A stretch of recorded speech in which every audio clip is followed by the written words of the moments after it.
ಎಲ್ಲರಿಗೂ ನಮಸ್ಕಾರ. ಗುರುದೀಕ್ಷಾ ಅಕಾಡೆಮಿಗೆ ತಮಗೆಲ್ಲರಿಗೂ ಸ್ವಾಗತ. ಈ ದಿನ ನಾವು ನೋಡ್ತಾ ಇರುವಂತಹ ಕರೆಂಟ್ ಅಫೇರ್ಸ್ ಬಂದು ಕರ್ನಾಟಕ ಸ್ಟೇಟ್ ಕರೆಂಟ್ ಅಫೇರ್ಸ್ ಬಗ್ಗೆ ನಾವು ಇವತ್ತು ಕಾನ್ಸಂಟ್ರೇಟ್ ಮಾಡ್ತಾ ಇದ್ವಿ.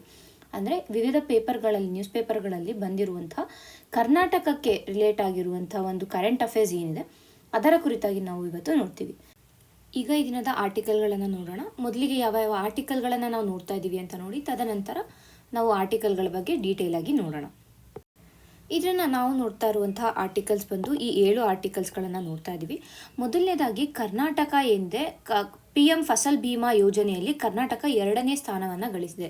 ಸೊ ಆ ಒಂದು ನಿಟ್ಟಿನಲ್ಲಿ ಈ ಆರ್ಟಿಕಲ್ನ ನೋಡ್ತೀವಿ. ಒಂದು, ಕರ್ನಾಟಕದ ಏರಿಕೆ ಆಗಿರುವಂತಹ ಕರ್ನಾಟಕದ ಒಂದು ಪರ್ಫಾರ್ಮೆನ್ಸ್ ಏನಿದೆ ಅದರ ಬೇಸಿಸ್ ಮೇಲೆ ನೋಡಬೇಕಾಗುತ್ತೆ. ತದನಂತರ ಇನ್ನೊಂದೇನು ಅಂದರೆ ವಿತ್ ರೆಸ್ಪೆಕ್ಟ್ ಟು ಪ್ರಿಲಿಮ್ಸ್ ನೋಡಿದಾಗ PM ಫಸಲ್ ಬಿಮಾ ಯೋಜನೆಗಳು ಅಂದರೆ ಈ ಸ್ಕೀಮ್ಸ್ ಅನ್ನುವಂತಹ ಒಂದು ಟಾಪಿಕ್ ಅಡಿಯಲ್ಲಿ ಇದು ಸೇರುವಂತಹ ಕಾರಣ ಈ ಒಂದು ಟಾಪಿಕ್ ನಮಗೆ ಇಂಪಾರ್ಟೆಂಟ್ ಆಗುತ್ತೆ. ಹಾಗಾಗಿ ಇದನ್ನು ನೋಡ್ತೀವಿ. ತದನಂತರ ಬೆಂಗಳೂರಿನಲ್ಲಿ ಗ್ಲೋಬಲ್ ಆಟಿಸಮ್ ಕನ್ವೆನ್ಷನನ್ನು ಮಾಡೋದಕ್ಕೆ ಅಂದರೆ 2026ರ ಗ್ಲೋಬಲ್ ಆಟಿಸಮ್ ಕನ್ವೆನ್ಷನನ್ನು ಬೆಂಗಳೂರಲ್ಲಿ ಏರ್ಪಡಿಸಲಾಗಿದೆ. ಸೊ ಇದರ ಕುರಿತಾಗಿ ನಾವು ನೋಡ್ತೀವಿ ಒಂದು. ತದನಂತರ ಆಟಿಸಮ್ ಬಗ್ಗೆ ಕೂಡ ನಮಗೆ ಇನ್ಫಾರ್ಮೇಷನ್ ಇರಬೇಕಾಗತ್ತೆ. ಏಕೆಂದರೆ ಪ್ರಿಲಿಮ್ಸಲ್ಲಿ ಸೈನ್ಸ್ ಆ್ಯಂಡ್ ಟೆಕ್ ಪಾರ್ಟಲ್ಲಿ ಬರುವಂತಹ ಹೆಲ್ತ್ ಟಾಪಿಕ್ ಏನಿದೆ ಈ ಹೆಲ್ತ್ ಟಾಪಿಕ್ಗೆ ಇದು ಇಂಪಾರ್ಟೆಂಟ್ ಆಗುತ್ತೆ. ಸೊ ಹಾಗಾಗಿ ಆಟಿಸಮ್ ಬಗ್ಗೆ ಕೂಡ ನಮಗೆ ಕರೆಕ್ಟಾಗಿರುವಂಥ ಇನ್ಫಾರ್ಮೇಷನ್ ಬೇಕು. ತದನಂತರ ನಾವು ನವೆಂಬರ್ನಲ್ಲಿ ನೋಡಿದ್ವಿ ಆರ್ ಹಿತೇಂದ್ರ ಅವರ ಅಡಿಯಲ್ಲಿ IPS ಅಧಿಕಾರಿಯಾಗಿರುವಂತಹ ಆರ್ ಹಿತೇಂದ್ರ ಅವರ ಅಡಿಯಲ್ಲಿ ಒಂದು ಕಮಿಟಿಯನ್ನು ರಚಿಸಲಾಗಿತ್ತು. ಸೊ ದಟ್ ನಮ್ಮ ಒಂದು ಪ್ರಿಸನ್ಸ್ಗಳಿಂದ ಜೈಲುಗಳಲ್ಲಿ ಏನೇನು ಏನಂತೀವಿ ಬದಲಾವಣೆಗಳನ್ನು ತರಬೇಕು. ಸೊ ಪ್ರಿಸನ್ ರಿಫಾರ್ಮ್ಸ್ಗೆ ಸಂಬಂಧಪಟ್ಟಂತೆ ಈ ಕಮಿಟಿಯ ರೆಕಮೆಂಡೇಶನ್ಸ್ ಬಂದಿದೆ. ಸೊ ಆ ರೆಕಮೆಂಡೇಶನ್ಸನ್ನು ನೋಡ್ತೀವಿ ನಾವು. ತದನಂತರ ಎತ್ತಿನಹೊಳೆ ಪ್ರಾಜೆಕ್ಟ್ ಮತ್ತು ಬೇಡ್ತಿ ವರದಾ ಪ್ರಾಜೆಕ್ಟ್ ಏನಿದೆ ಇವೆರಡರ ಬಗ್ಗೆ ನಾವು ಸ್ವಲ್ಪ ಇನ್ಫಾರ್ಮೇಷನನ್ನು ನೋಡ್ತೀವಿ. ಇದು ಎರಡು ನ್ಯೂಸಲ್ಲಿದೆ. ಅಂದರೆ ಎತ್ತಿನಹೊಳೆ ಪ್ರಾಜೆಕ್ಟ್ ಏನಿದೆ ಇದು ಆಲ್ಮೋಸ್ಟ್ ಫಸ್ಟ್ ಸ್ಟೇಜನ್ನು ಕಂಪ್ಲೀಟ್ ಮಾಡಿರುವಂಥ ಕಾರಣ ಇದು ನ್ಯೂಸಲ್ಲಿದೆ. ಸೊ ಅದರ ಬಗ್ಗೆ ನಾವು ಇನ್ಫಾರ್ಮೇಷನ್ ನೋಡ್ತೀವಿ. ತದನಂತರ Bedti Varada river linkage issue ಏನಿದೆ ಇದು ನಡೀತಾನೆ ಇದೆ. ಅಂದರೆ ಈ ಒಂದು ಬೇಡ್ತಿ ವರದಾವನ್ನು ಲಿಂಕ್ ಮಾಡುವ ಮುಖಾಂತರ ಏನಾಗುತ್ತೆ ಅಂದರೆ ನಮ್ಮ ಪಶ್ಚಿಮ ಘಟ್ಟಗಳಿಗೆ ಹಾನಿ ಆಗುತ್ತೆ ಅನ್ನುವಂಥ ಒಂದು ವಿಷಯವನ್ನು ನಾವು ನೋಡ್ತಾನೆ ಬಂದಿದ್ದೀವಿ. ಸೊ ಅದರ ಕುರಿತಾಗಿ ಮತ್ತಷ್ಟು ಚರ್ಚೆಯನ್ನು ನಾವು ಮಾಡ್ತೀವಿ. ನಂತರ ನಾವು ಸಂಗೊಳ್ಳಿ ರಾಯಣ್ಣನ ಬಗ್ಗೆ ನೋಡ್ತೀವಿ. ಯಾಕೆ ಅಂತಂದರೆ ಏನು ಸಂಗೊಳ್ಳಿ ರಾಯಣ್ಣನ ಒಂದು ಜನ್ಮಸ್ಥಳ ಆಗಿದ್ದ ನಂದಗಡವನ್ನು ಈಗ ಇಂಪ್ರೂವ್ ಮಾಡಿ ಅಲ್ಲಿ ಹಲವಾರು ಬದಲಾವಣೆಗಳನ್ನು ತಂದಿದ್ದಾರೆ. ಅಂದರೆ ಅಲ್ಲಿ ಆ ಒಂದು ಸಂಗೊಳ್ಳಿ ರಾಯಣ್ಣನ ಊರನ್ನು ಏನು ಮಾಡಿದ್ದೀವಿ ನಾವು ಮಾಡರ್ನೈಸ್ ಅನ್ನೋದಕ್ಕಿಂತ ಹೆಚ್ಚಾಗಿ ಅಲ್ಲಿ ಡೆವಲಪ್ಮೆಂಟ್ಗಳನ್ನು ಮಾಡಿರುವಂತಹ ಕಾರಣ ನಾವು ಇದನ್ನು ಅಂದರೆ ಇವತ್ತು ಅದು ಇನಾಗ್ರೇಷನ್ ಮಾಡ್ತಾ ಇದ್ದಾರೆ. ಸೊ ಆ ಕುರಿತಾಗಿ ಅದು ನ್ಯೂಸಲ್ಲಿರುವಂಥ ಕಾರಣ ನಾವು ಸಂಗೊಳ್ಳಿ ರಾಯಣ್ಣನ ಬಗ್ಗೆ ಕೂಡ ನೋಡ್ತೀವಿ. ತದನಂತರ KSRTC ಮತ್ತೊಂದು ಅವಾರ್ಡನ್ನು ಗೆದ್ದಿದೆ. ಸೊ ಆ ಅವಾರ್ಡ್ ಬಗ್ಗೆ ಕೂಡ ನಾವು ಸ್ವಲ್ಪ ಇನ್ಫಾರ್ಮೇಷನನ್ನು ನೋಡ್ತೀವಿ. ಸೊ ಇಷ್ಟು ಈ ದಿನದ ಮುಖ್ಯ ಆರ್ಟಿಕಲ್ಗಳಾಗಿದೆ. ಈಗ ನಾವು ಆರ್ಟಿಕಲ್ಗಳನ್ನು ನೋಡೋಣ. PMFBY ಸ್ಟೇಟ್ ರ್ಯಾಂಕ್ 2nd ಇನ್ ಇಂಪ್ಲಿಮೆಂಟೇಷನ್. ಸೊ ಏನು PM ಫಸಲ್ ಬಿಮಾ ಯೋಜನಾ ಏನಿದೆ ಇದರ ಒಂದು ಅನುಷ್ಠಾನವನ್ನು ಮಾಡೋದರಲ್ಲಿ ಇದರ ಒಂದು ಅನುಷ್ಠಾನಕ್ಕಾಗಿ ಕರ್ನಾಟಕಕ್ಕೆ 2ನೇ ಒಂದು ಸ್ಥಾನ ದೊರೆತಿದೆ. ಯಾವ ಕ್ಯಾಟಗರಿಯಲ್ಲಿ ಅಂತಂದರೆ ಲಾರ್ಜ್ ಸ್ಟೇಟ್ಸ್ ಅನ್ನುವಂಥ ಒಂದು ಕ್ಯಾಟಗರಿ ಏನಿದೆ ಈ ಕ್ಯಾಟಗರಿ ಅಡಿಯಲ್ಲಿ ಕರ್ನಾಟಕ ರಾಜ್ಯಕ್ಕೆ 2ನೇ ಒಂದು ಸ್ಥಾನ ಬಂದಿದೆ. ಆ್ಯಂಡ್ ಅದಕ್ಕಾಗಿ ಒಂದು ಸರ್ಟಿಫಿಕೇಟ್ ಆಫ್ ಕಮೆಂಡೇಷನ್ ಅನ್ನು ಕೂಡ ಕೊಟ್ಟಿದ್ದಾರೆ. ಅಂದರೆ ಒಂದು ಪ್ರಶಸ್ತಿಯನ್ನು ಕೊಟ್ಟಿದ್ದಾರೆ. ಆ್ಯಂಡ್ ಇದನ್ನು ಕರ್ನಾಟಕದ ಕೃಷಿ ಇಲಾಖೆ ಏನಿದೆ ಅಗ್ರಿಕಲ್ಚರ್ ಡಿಪಾರ್ಟ್ಮೆಂಟ್ ಏನಿದೆ ಈ ಒಂದು ಡಿಪಾರ್ಟ್ಮೆಂಟ್ ಈ ಒಂದು ಸರ್ಟಿಫಿಕೇಷನ್ನ ರಿಸೀವ್ ಮಾಡ್ಕೊಂಡಿದ್ದಾರೆ. ಸೊ ಇಷ್ಟು ಆ್ಯಕ್ಚುಲಲ್ಲಿ ನ್ಯೂಸಲ್ಲಿರುವಂಥದ್ದು. ಈಗ ನಮ್ಗೆ ಏನು ಬೇಕು ಅಂತಂದರೆ ಈ PM ಫಸಲ್ ಬಿಮಾ ಯೋಜನಾ ಬಗ್ಗೆ ಬೇಕಾಗುತ್ತೆ. ಓಕೆನಾ. ಮೊದಲಿಗೆ ಇದರ ಒಂದು ಪ್ರಾವಿಷನ್ಸ್ ಏನು ಅನ್ನೋದು ಬೇಕು. ತದನಂತರ ಇದು ಯಾವ ರೀತಿಯಾಗಿ ಹೆಲ್ಪ್ ಮಾಡುತ್ತೆ ರೈತರಿಗೆ, ಯಾವ ರೀತಿಯಾಗಿ ಇದು ಸಹಕಾರವನ್ನು ಕೊಡುತ್ತೆ ಅನ್ನೋದನ್ನು ನಾವು ತಿಳ್ಕೊಬೇಕಾಗುತ್ತೆ ವಿತ್ ರೆಸ್ಪೆಕ್ಟ್ ಟು ಮೇನ್ಸ್ ನೋಡಿದಾಗ. ಸೊ ಇದನ್ನು ನಾವು ಏನಕ್ಕೆ ನೋಡ್ತಾ ಇದೀವಿ, ಫಸ್ಟು ನ್ಯೂಸಲ್ಲಿ ಏನಿದೆ ಅಷ್ಟನ್ನು ನೋಡಿದ್ದೀವಿ. ಬಟ್ ಮೇಯ್ನಾಗಿ ನಾವು ಈ PM ಫಸಲ್ ಬಿಮಾ ಯೋಜನೆ ಒಂದು ದೃಷ್ಟಿಯಿಂದ ಈ ಒಂದು ಆರ್ಟಿಕಲನ್ನು ನೋಡಬೇಕಾಗುತ್ತೆ. So with respect to prelims ಮೊದಲಿಗೆ ನಾವು ನೋಡೋಣ. ಈ ಒಂದು ಏನು ಸ್ಕೀಮ್ ಇದೆ ಇದನ್ನು ಲಾಂಚ್ ಮಾಡಿದ್ದು 2016ರಲ್ಲಿ ಯಾವ ಒಂದು ಮಿನಿಸ್ಟ್ರಿ ಆಫ್ ಅಗ್ರಿಕಲ್ಚರ್ ಇದನ್ನು ಲಾಂಚ್ ಮಾಡಿರುವಂಥದ್ದು. ಯಾವುದಿದು ಸೆಂಟ್ರಲ್ ಮಿನಿಸ್ಟ್ರಿ. ಓಕೆನಾ. ಕೇಂದ್ರ ಸರ್ಕಾರ ಲಾಂಚ್ ಮಾಡಿರುವಂತಹ ಒಂದು ಸ್ಕೀಮ್ ಆಗಿದೆ ಇದು, ಅಥವಾ ಒಂದು ಯೋಜನೆ ಅಂತ ಹೇಳ್ಬೋದಾಗುತ್ತೆ. ಓಕೆನಾ. ಆ್ಯಂಡ್ ಈ ಒಂದು ಯೋಜನೆಯ ಒಂದು ಸ್ವರೂಪ ಏನು ಅಥವಾ ಒಂದು ಯೋಜನೆಯ ಸ್ವರೂಪ ಏನು ಅಂತಂದರೆ it is a crop insurance scheme. Fasal Bima ಅಂತಂದರೆ ಇನ್ಶೂರೆನ್ಸ್ ಅಂತ. ಸೊ ಕ್ರಾಪ್ ಇನ್ಶೂರೆನ್ಸ್ ಸ್ಕೀಮ್ ಆಗಿರುತ್ತೆ ಇದು. ಓಕೆನಾ. ಅಂದರೆ ಬೆಳೆ ವಿಮಾ ಯೋಜನೆ ಅಂತ ಅನ್ನೋದು ಕೂಡ ನಮಗೆ ಗೊತ್ತಿರಬೇಕು. ಆ್ಯಂಡ್ ಇದರ ಮುಖ್ಯ ಆಬ್ಜೆಕ್ಟಿವ್ಸ್ ಏನು ಅನ್ನೋದು ಬೇಕಾಗುತ್ತೆ. ಓಕೆನಾ, ಆಬ್ಜೆಕ್ಟಿವ್ಸ್ ಅಂತ ನೋಡಿದ್ರೆ ಮೊದಲನೇದಾಗಿ ಬಂದಾಗ ಬೆಳೆ ನಷ್ಟ ಅಥವಾ ಹಾನಿಗೆ ಒಳಗಾಗಿರುವಂತಹ ರೈತರಿಗೆ ಒಂದು ಆರ್ಥಿಕ ಭದ್ರತೆಯನ್ನು ಕೊಡುವುದು, ಅಂದರೆ ಎಕನಾಮಿಕ್ ಸೆಕ್ಯೂರಿಟಿಯನ್ನು ಒದಗಿಸುವುದು. ಯಾವ ಒಂದು ರೈತರ ಒಂದು ಬೆಳೆಗಳು ಹಾಳಾಗಿವೆ ಅಥವಾ ಬೆಳೆಗಳು ನಷ್ಟ ಆಗಿದೆ ಅಂತಂದರೆ ಅಂಥ ಒಂದು ರೈತರಿಗೆ ಎಕನಾಮಿಕ್ ಸೆಕ್ಯೂರಿಟಿ ಅಂದರೆ ಆರ್ಥಿಕ ಸೆಕ್ಯೂರಿಟಿಯನ್ನು, ಆರ್ಥಿಕ ಭದ್ರತೆಯನ್ನು ಒದಗಿಸೋದಕ್ಕೆ ಈ ಒಂದು ಸ್ಕೀಮನ್ನು ತಂದಿರುವಂಥದ್ದು.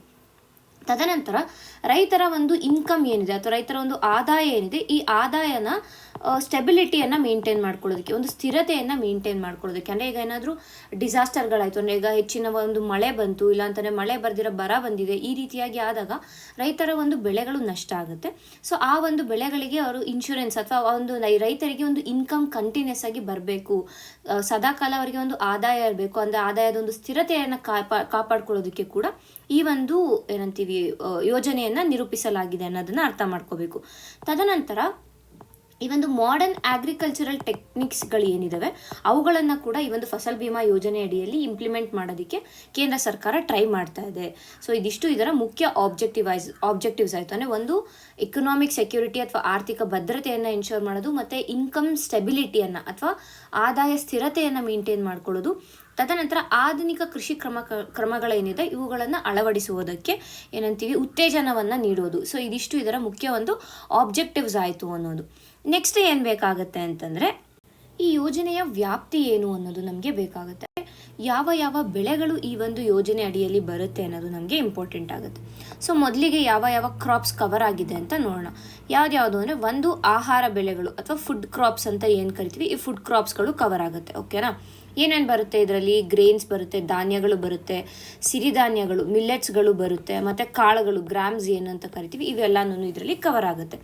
ತದನಂತರ ಏನು ಆಯಿಲ್ ಸೀಡ್ಸ್ಗಳನ್ನು ಕವರ್ ಮಾಡ್ತಾರೆ. ಅಂದರೆ ಈಗ ಸೂರ್ಯಕಾಂತಿ ಬೀಜ ಇರ್ಬೋದು, ಕಡಲೆಕಾಯಿ ಬೀಜಗಳಿಂದ ಮಾಡೋವಂಥದ್ದು ಇರ್ಬೋದು, ಇಲ್ಲ ಮಸ್ಟರ್ಡ್ ಆಯಿಲ್ ಏನು ಮಾಡ್ತೀವಿ, ಸಾಸಿವೆ ಎಣ್ಣೆ ಅದು. ಸೊ ಅಂತಹ ಒಂದು ಆಯಿಲ್ ಸೀಡ್ಸ್ಗಳು ಕವರ್ ಆಗುತ್ತೆ. ತದನಂತರ ಮೂರನೇದಾಗಿ ಏನು ಅಂತಂದರೆ ವಾರ್ಷಿಕ ವಾಣಿಜ್ಯ ಮತ್ತು ತೋಟಗಾರಿಕೆ ಬೆಳೆಗಳು ಏನಿರುತ್ತೆ, ಅಂದರೆ ಈ ಒಂದು ಕಮರ್ಷಿಯಲ್ ಕ್ರಾಪ್ಸ್ ಅಥವಾ ಹಾರ್ಟಿಕಲ್ಚರಲ್ ಕ್ರಾಪ್ಸ್ ಏನಿದೆ ಇದು ಕೂಡ ಇದರಲ್ಲಿ ಇನ್ಕ್ಲೂಡ್ ಆಗುತ್ತೆ. ಕಮರ್ಷಿಯಲ್ ಕ್ರಾಪ್ಸ್ ಅಂದರೆ ಏನೇನು ಬರುತ್ತೆ? ಜೂಟ್ ಇರ್ಬೋದು, ಇಲ್ಲ ಅಂತಂದರೆ ಟೀ, ಕಾಫಿ, ರಬ್ಬರ್, ಇದೆಲ್ಲನೂ ನಮಗೆ ಕಮರ್ಷಿಯಲ್ ಕ್ರಾಪ್ಸ್ ಆಗುತ್ತೆ. ಇನ್ನು ಹಾರ್ಟಿಕಲ್ಚರ್ ಬೆಳೆಗಳು ಅಂದರೆ ಎಲ್ಲ ತರಕಾರಿಗಳಿರ್ಬೋದು, ಇಲ್ಲ ಹಣ್ಣುಗಳಿರ್ಬೋದು, ಇಲ್ಲ ಹಣ್ಣುಗಳು, ತರಕಾರಿಗಳು, ಈ ಒಂದು ಹಾರ್ಟಿಕಲ್ಚರ್ ಕ್ರಾಪ್ಸ್ಗಳಿಗೆ ಬರುತ್ತೆ. ಸೊ ಈ ಮೂರು ಒಂದು ಕ್ರಾಪ್ಸ್ಗಳು ಇಲ್ಲಿ ಏನಂತೀವಿ ಇನ್ಕ್ಲೂಡ್ ಆಗುತ್ತೆ. ಆ್ಯಂಡ್ ಇದು ಯಾವ ಒಂದು ವ್ಯಾಪ್ತಿಯಲ್ಲಿ ಇದು ಕವರ್ ಆಗುತ್ತೆ ಅಂತಂದರೆ ಬೀಜ ಬಿತ್ತನೆ ಮಾಡಿದಾಗಿಂದ, ಅಂದರೆ ಸೀಡಿಂಗ್ ಮಾಡಿದಾಗಿಂದ ತದನಂತರ ಹಾರ್ವೆಸ್ಟ್ ಮಾಡೋವರೆಗೂ, ಕೊಯ್ಲುವರೆಗೂ, ಅಂದರೆ ಬಿತ್ತನೆ ಮಾಡುವಕ್ಕೆ ಸ್ಟಾರ್ಟ್ ಆದರೆ ತದನಂತರ ಕೊಯ್ಲಿನ ನಂತರದ ಹಂತ, ಹಾರ್ವೆಸ್ಟ್ ಆಗಿದ ನಂತರ ಒಂದು ಹಂತ ಏನಿರುತ್ತೆ ಅಲ್ಲಿವರೆಗೂ ಇದು ಕವರ್ ಮಾಡುತ್ತೆ. ಅಂದರೆ ಈ ಎಂಟೈರ್ ಪ್ರಾಸೆಸ್ಸಲ್ಲಿ ಎಲ್ಲೇ ಏನಾದರೂ ಬೆಳೆಗೆ ನಷ್ಟ ಆಗಿದೆ ಅಂದರೆ ರೈತರಿಗೆ ಅಲ್ಲಿ ಒಂದು ವಿಮೆಯನ್ನು ಕೊಡ್ತಾರೆ. ಸೊ ಇದು ಮತ್ತೊಂದು ಪಾಯಿಂಟ್ ಆಗುತ್ತೆ ವಿತ್ ರೆಸ್ಪೆಕ್ಟ್ ಟು ಪ್ರಿಲಿಮ್ಸ್. ನಮಗೆ ಇಂಪಾರ್ಟೆಂಟ್ ಆಗುತ್ತೆ. ಅಂದರೆ ಯಾವ ಕ್ರಾಪ್ಗಳು ಇನ್ಕ್ಲೂಡ್ ಆಗಿದೆ ಅಂತ ಕೇಳಿದ್ರೆ ನಿಮಗೆ ಗೊತ್ತಿರಬೇಕಾಗತ್ತೆ. ಓಕೆನಾ, ನೆಕ್ಸ್ಟ್ ಈಗ ಯಾವ ಒಂದು ಎಲಿಜಿಬಿಲಿಟಿ ಕ್ರೈಟೀರಿಯಾ ಏನು ಅನ್ನೋದು ಬೇಕು. ಕರೆಕ್ಟಾ? ಎಲಿಜಿಬಿಲಿಟಿ ಕ್ರೈಟೀರಿಯಾ ಏನು ಅನ್ನೋದನ್ನು ನೋಡೋಣ. ಸೊ ಮೊದಲನೇದಾಗಿ ಏನು ಅಂತಂದರೆ ಲೋನಿ ಫಾರ್ಮರ್ಗಳು ಏನಿರ್ತಾರೆ ಇವರು ಕಡ್ಡಾಯವಾಗಿ ಈ ಒಂದು ಇದನ್ನು ತೊಗೊಬೇಕಂದ್ರೆ ಕಂಪಲ್ಸರಿಯಾಗಿ ಈ ವಿಮೆಯನ್ನು ತೊಗೋಬೇಕು. ಲೋನಿ ಫಾರ್ಮರ್ಸ್ ಅಂದರೆ ಏನು? ಈಗಾಗಲೇ ರೈತರು ಅಂದರೆ ಈಗ ಸಾಲ ತೊಗೊಂಡಿದ್ದಾರೆ ಅಂತಲೇ, ಅವರ ಸಾಲಗಳು ಇದೆ ಈಗಾಗಲೇ ಬ್ಯಾಂಕ್ಗಳಲ್ಲಿ ಇರ್ಬೋದು, ಕೋಆಪರೇಟಿವ್ ಸೊಸೈಟಿಗಳಲ್ಲಿ ಇರ್ಬೋದು, ಒಟ್ಟಿನಲ್ಲಿ ಅವರ ಹೆಸರಲ್ಲಿ ವಿತ್ ರೆಸ್ಪೆಕ್ಟ್ ಟು ಅಗ್ರಿಕಲ್ಚರ್ ಏನಾದ್ರು ಸಾಲಗಳಿವೆ ಅಂತಂದರೆ ಅಂಥವರು ಕಂಪಲ್ಸರಿಯಾಗಿ ಈ ಒಂದು ಫಸಲ್ ಬಿಮಾ ಯೋಜನೆಯನ್ನು ತಗೊಳ್ಕೊಳ್ಳೇಬೇಕು. ಓಕೆನಾ? ತದನಂತರ ಈಗ ಕೆಲವರು ಲೋನ್ ತಗೊಂಡಿರಲ್ಲ, ಅಂದರೆ ನಾನ್ ಲೋನಿಗಳು ಏನಿರ್ತಾರೆ ಅವರು ವಾಲಂಟರಿ, ಬೇಕಾದ್ರೆ ಅವ್ರಿಗೆ ಇಷ್ಟ ಇರೋ ತಗೋಬೋದು, ಇಲ್ಲ ಅಂದರೆ ಇಲ್ಲ. ಅರ್ಥ ಆಗ್ತದೆ ಅಲ್ವಾ? ಮತ್ತು ಮೂರನೇದಾಗಿ ಈಗ ಶೇರ್ ಕ್ರಾಪರ್ಸ್ ಅಂತ ಬರ್ತಾರೆ. ಸೊ ಶೇರ್ ಕ್ರಾಪರ್ಸ್ ಇರ್ಬೋದು, ಇಲ್ಲ ಟೆನೆಂಟ್ ಫಾರ್ಮರ್ಸ್ ಅಂತ ಬರ್ತಾರೆ. ಅಂದರೆ ಬಾಡಿಗೆಗೆ ಒಂದು ಏನು ಬಾಡಿಗೆದಾರ ರೈತರು ಅಂತ ಕರಿತೀವಿ. ಅಂದರೆ ಬಾಡಿಗೆಗೆ ಅವರು ಅಲ್ಲಿ ಒಂದು ಜಾಗವನ್ನು ತಗೊಂಡು ಅಲ್ಲಿ ಅವರು ಇದು ಮಾಡ್ತಾ ಇರ್ತಾರೆ, ವ್ಯವಸಾಯನ ಮಾಡ್ಕೋತಾ ಇರ್ತಾರೆ. ಸೊ ಇಂಥವ್ರು ಕೂಡ ಅರ್ಹರಿರ್ತಾರೆ. ಇವ್ರಿಗೂ ಕೂಡ ವಾಲಂಟರಿ, ಅದು ಕಂಪಲ್ಸರಿ ಇಲ್ಲ. ಸೊ ಕಂಪಲ್ಸರಿ ಯಾರಿಗೆ? ಲೋನ್ ತಗೊಂಡಿರುವಂತಹ ರೈತರಿಗೆ ಇದು ಕಂಪಲ್ಸರಿ ಆಗಿರುತ್ತೆ. ಓಕೆನಾ? ಇದಿಷ್ಟು ಎಲಿಜಿಬಿಲಿಟಿ ಆಯಿತು. ಇದು ಒಂದು ಪಾರ್ಟ್ ನಮಗೆ ಬೇಕಾಗಿರೋದು. ಈಗ ಒಂದು ಕ್ರಾಪ್ಸ್ ಆಯಿತು, ಒಂದು ಎಲಿಜಿಬಿಲಿಟಿ ಆಯಿತು. ಮತ್ತೊಂದು ಏನು ಬೇಕು ನಮಗೆ ಅಂತ ಅಂದರೆ ಇದರ ಒಂದು ಪ್ರೀಮಿಯಂ ದರಗಳು ಏನು ಅಂತ ನಮಗೆ ಬೇಕು. ಅಂದರೆ ಎಷ್ಟು ಪ್ರೀಮಿಯಮನ್ನು ಕಟ್ಟಬೇಕಾಗುತ್ತೆ ಅನ್ನುವಂಥದ್ದು ಅಥವಾ ಎಷ್ಟು ಪ್ರೀಮಿಯಂ ಕೊಡ್ತಾರೆ ಅನ್ನೋದು ಇದೆಲ್ಲ ನಮಗೆ ಬೇಕು. This is very important with respect to prelims. ಏಕೆಂದರೆ ಈಗಾಗಲೇ ಹಿಂದಿನ ಒಂದು ಕ್ವೆಶನ್ ಪೇಪರ್ UPSCಯ ಕ್ವೆಶನ್ ಪೇಪರನ್ನು ನೋಡಿದ್ರೆ ಈ ರೀತಿಯಾದ ಕ್ವೆಶನನ್ನು ಕೇಳಿದರೆ, ಸೊ ಅದೇ ಒಂದು ಪ್ಯಾಟರ್ನನ್ನು KPSC ಇವಾಗ ಫಾಲೋ ಮಾಡ್ತಾ ಇರುವಂಥ ಕಾರಣ ಈ ರೀತಿಯಾದ ಕ್ವೆಶನ್ಸನ್ನು ನಾವು ಎಕ್ಸ್ಪೆಕ್ಟ್ ಮಾಡ್ಬೋದಾಗುತ್ತೆ. ಸೊ ಮೊದಲನೇದಾಗಿ ಖಾರಿಫ್ ಬೆಳೆಗಳು ಏನಿದ್ದಾವೆ, ಖಾರಿಫ್ ಬೆಳೆಗಳು ಅನ್ನೋದನ್ನೆಲ್ಲ ಏನು, ಖಾರಿಫ್ ಬೆಳೆಗಳೇನು, ರಾಬಿ ಬೆಳೆಗಳೇನು, ಇವೆಲ್ಲ ನಾವು ಆಲ್ರೆಡಿ ಓದಿದ್ದೀವಿ. ಎಕಾನಮಿಯಲ್ಲಿ ಓದಿದ್ದೀವಿ, ಅಗ್ರಿಕಲ್ಚರ್ ಟಾಪಿಕಲ್ಲಿ ಓದಿರ್ತೀವಿ, ಜಿಯೋಗ್ರಫಿಯಲ್ಲಿ ಓದಿರ್ತೀವಿ. ಸೊ ಹಾಗಾಗಿ ನಾನು ಅದೇನು ಅಂತ ಎಕ್ಸ್ಪ್ಲೇನ್ ಮಾಡಲ್ಲ, ಜಸ್ಟ್ ನಾನು ಹೇಳ್ಕೊಂಡು ಹೋಗ್ತಾ ಇರ್ತೀನಿ. ಸೊ ಈಗ ಖಾರಿಫ್ ಕ್ರಾಪ್ಗಳಿಗೆ ಏನಿರುತ್ತೆ, ಇನ್ಶೂರೆನ್ಸ್ ಪರ್ಸೆಂಟೇಜ್ ಬಂದು 2% ಕೊಡ್ತಾರೆ. ಓಕೆನಾ. ಪ್ರೀಮಿಯಂ ಬಂದು 2%. ಅಂದರೆ ವಿಮೆಯ ಮೊತ್ತ ಎಷ್ಟಿರುತ್ತೆ ಆ ಮೊತ್ತದಲ್ಲಿ 2% ಪ್ರೀಮಿಯಮನ್ನು ನೀಡಬೇಕಾಗುತ್ತೆ. ತದನಂತರ ರಾಬಿ ಕ್ರಾಪ್ಗೆ 1.5% ಪ್ರೀಮಿಯಂ ಅಮೌಂಟ್, ಅಂದರೆ ವಿಮೆಯ ಒಂದು ಇನ್ಶೂರೆನ್ಸ್ ಅಮೌಂಟ್ ಏನಿರುತ್ತೆ ಆ ಅಮೌಂಟಲ್ಲಿ 1.5% ಅಷ್ಟು ಪ್ರೀಮಿಯಂ ಕೊಡ್ತಾರೆ.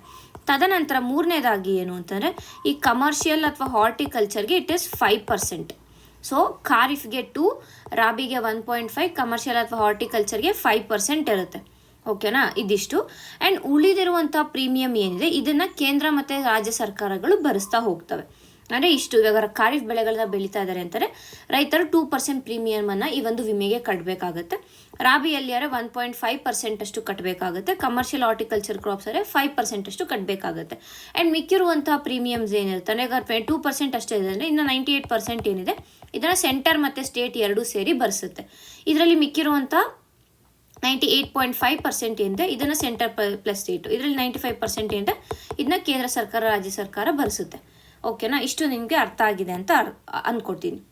ಆ್ಯಂಡ್ 2020 2020 ಕೆಲವು ಮೇಜರ್ ಚೇಂಜಸ್ಗಳನ್ನು ತಂದಿದ್ದಾರೆ. ಸೊ ಏನು ಚೇಂಜಸ್ ಅಂದರೆ, ಮೊದಲಿಗೆ ಯಾರೇ ರೈತರಾಗಲಿ ಇವಾಗ ವಾಲಂಟರಿಯಾಗಿ ಬೇಕಂದರೆ ತೊಗೊಬೋದು, ಬೇಡ ಅಂದರೆ ಇಲ್ಲ. ಅಂದರೆ ಮೊದಲೇನಿತ್ತು ಲೋನಿ ಫಾರ್ಮರ್ಸ್ಗಳಿಗೆ ಕಂಪಲ್ಸರಿ ಅಂತ ಇತ್ತು.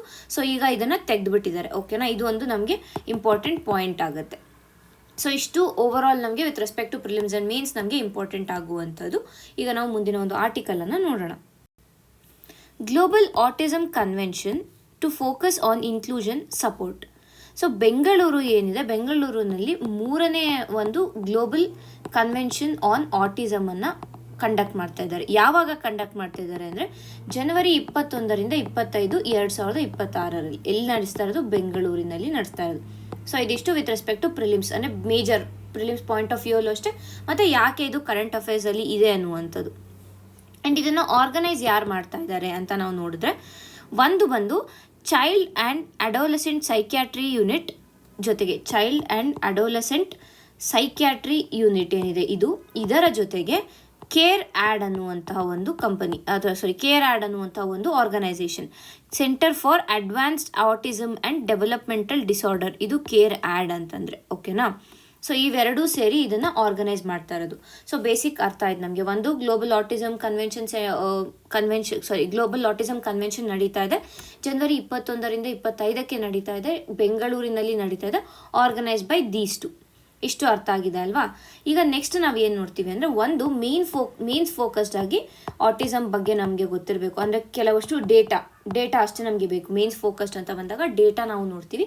ತದನಂತರ with respect to prelims autism ಅಂದರೆ ಏನು, ಅದರ ಸಿಂಪ್ಟಮ್ಸ್ ಏನು, ಅದಕ್ಕೆ ಯಾರು ಕ್ಯೂರ್ ಇದೆಯಾ, ಇದರ ಬಗ್ಗೆ ನಾವು ಇನ್ಫಾರ್ಮೇಷನನ್ನು ನೋಡ್ತೀವಿ. ಈಗ ಮೊದಲಿಗೆ ವಿತ್ ರೆಸ್ಪೆಕ್ಟ್ ಟು ಪ್ರಿಲಿಮ್ಸ್ ನಾವು ನೋಡೋಣ. ಓಕೆನಾ.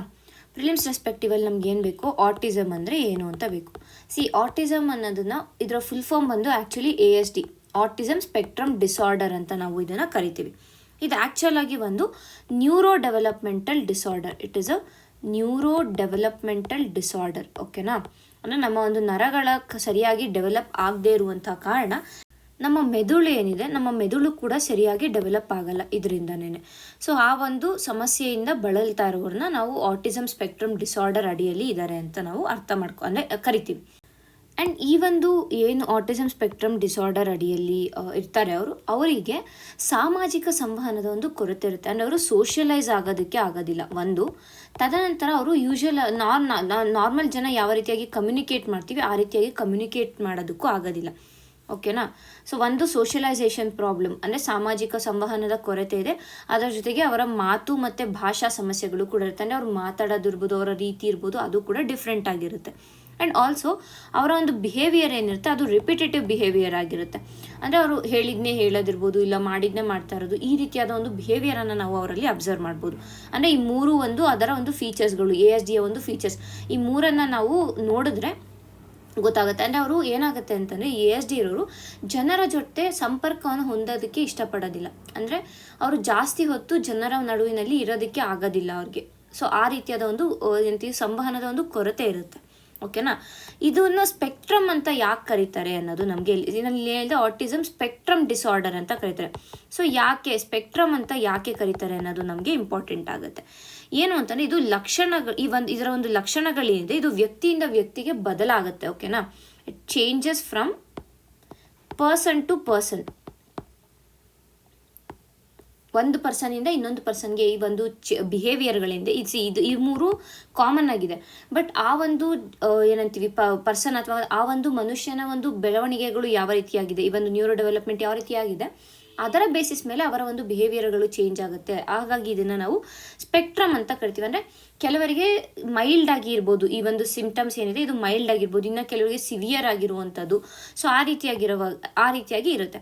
ಸೊ ಅದಕ್ಕೆ ಇದನ್ನು ನಾವು ಸ್ಪೆಕ್ಟ್ರಮ್ ಅಂದರೆ ಒಂದು ರೇಂಜಲ್ಲಿ ಇರುವಂಥ ಕಾರಣ, ಹಿಂಗೆ ಇರುತ್ತೆ ಅಂತ ಹೇಳೋದಕ್ಕಾಗಲ್ಲ, ಬಟ್ ಒಂದು ರೇಂಜಲ್ಲಿ ಇರುವಂಥ ಕಾರಣ ಇದನ್ನ ನಾವು ಸ್ಪೆಕ್ಟ್ರಮ್ ಡಿಸೀಸ್ ಅಂತ ಕರಿತೀವಿ. ಮತ್ತು ಇದರ ಒಂದು ಕಾಸಸ್ ಏನು ಅಥವಾ ಫ್ಯಾಕ್ಟರ್ಸ್, ಯಾವ ಒಂದು ಫ್ಯಾಕ್ಟರ್ಸ್ಗಳು ಇದಕ್ಕೆ ರೆಸ್ಪಾನ್ಸಿಬಲ್ ಅಂತ ನೋಡಿದ್ರೆ, ಒಂದು ಮುಖ್ಯವಾಗಿ ಜೆನೆಟಿಕ್ ಫ್ಯಾಕ್ಟರ್ಸ್ಗಳು ಇದಕ್ಕೆ ಕಾಂಟ್ರಿಬ್ಯೂಟ್ ಮಾಡುವಂಥದ್ದು. ಓಕೆನಾ. ಮತ್ತು ಇನ್ನೊಂದು ಏನು ಅಂತಂದರೆ ಡ್ಯೂರಿಂಗ್ ಪ್ರೆಗ್ನೆನ್ಸಿ ಟೈಮಲ್ಲಿ ಏನಾದ್ರು ಪ್ರೋಟೀನ್ಸ್ ಅಥವಾ ವಿಟಮಿನ್ಸ್ ಏನಾದ್ರು ಕಡಿಮೆ ಆಗಿದ್ರೆ ಅಥವಾ ಏನಂತೀವಿ ಈ ಒಂದು ಪೋಷಕಾಂಶಗಳ ಒಂದು ಕೊರತೆ ಇದ್ದರೆ, ನ್ಯೂಟ್ರಿಷನಲ್ ಡಿಫಿಷಿಯನ್ಸಿ ಇದ್ದರೆ ಆವಾಗಲೂ ಕೂಡ ಈ ರೀತಿಯಾದ ಒಂದು ಆಟಿಸಮನ್ನು ನಾವು ಕಾಣ್ಬೋದಾಗುತ್ತೆ ಮಕ್ಕಳಲ್ಲಿ.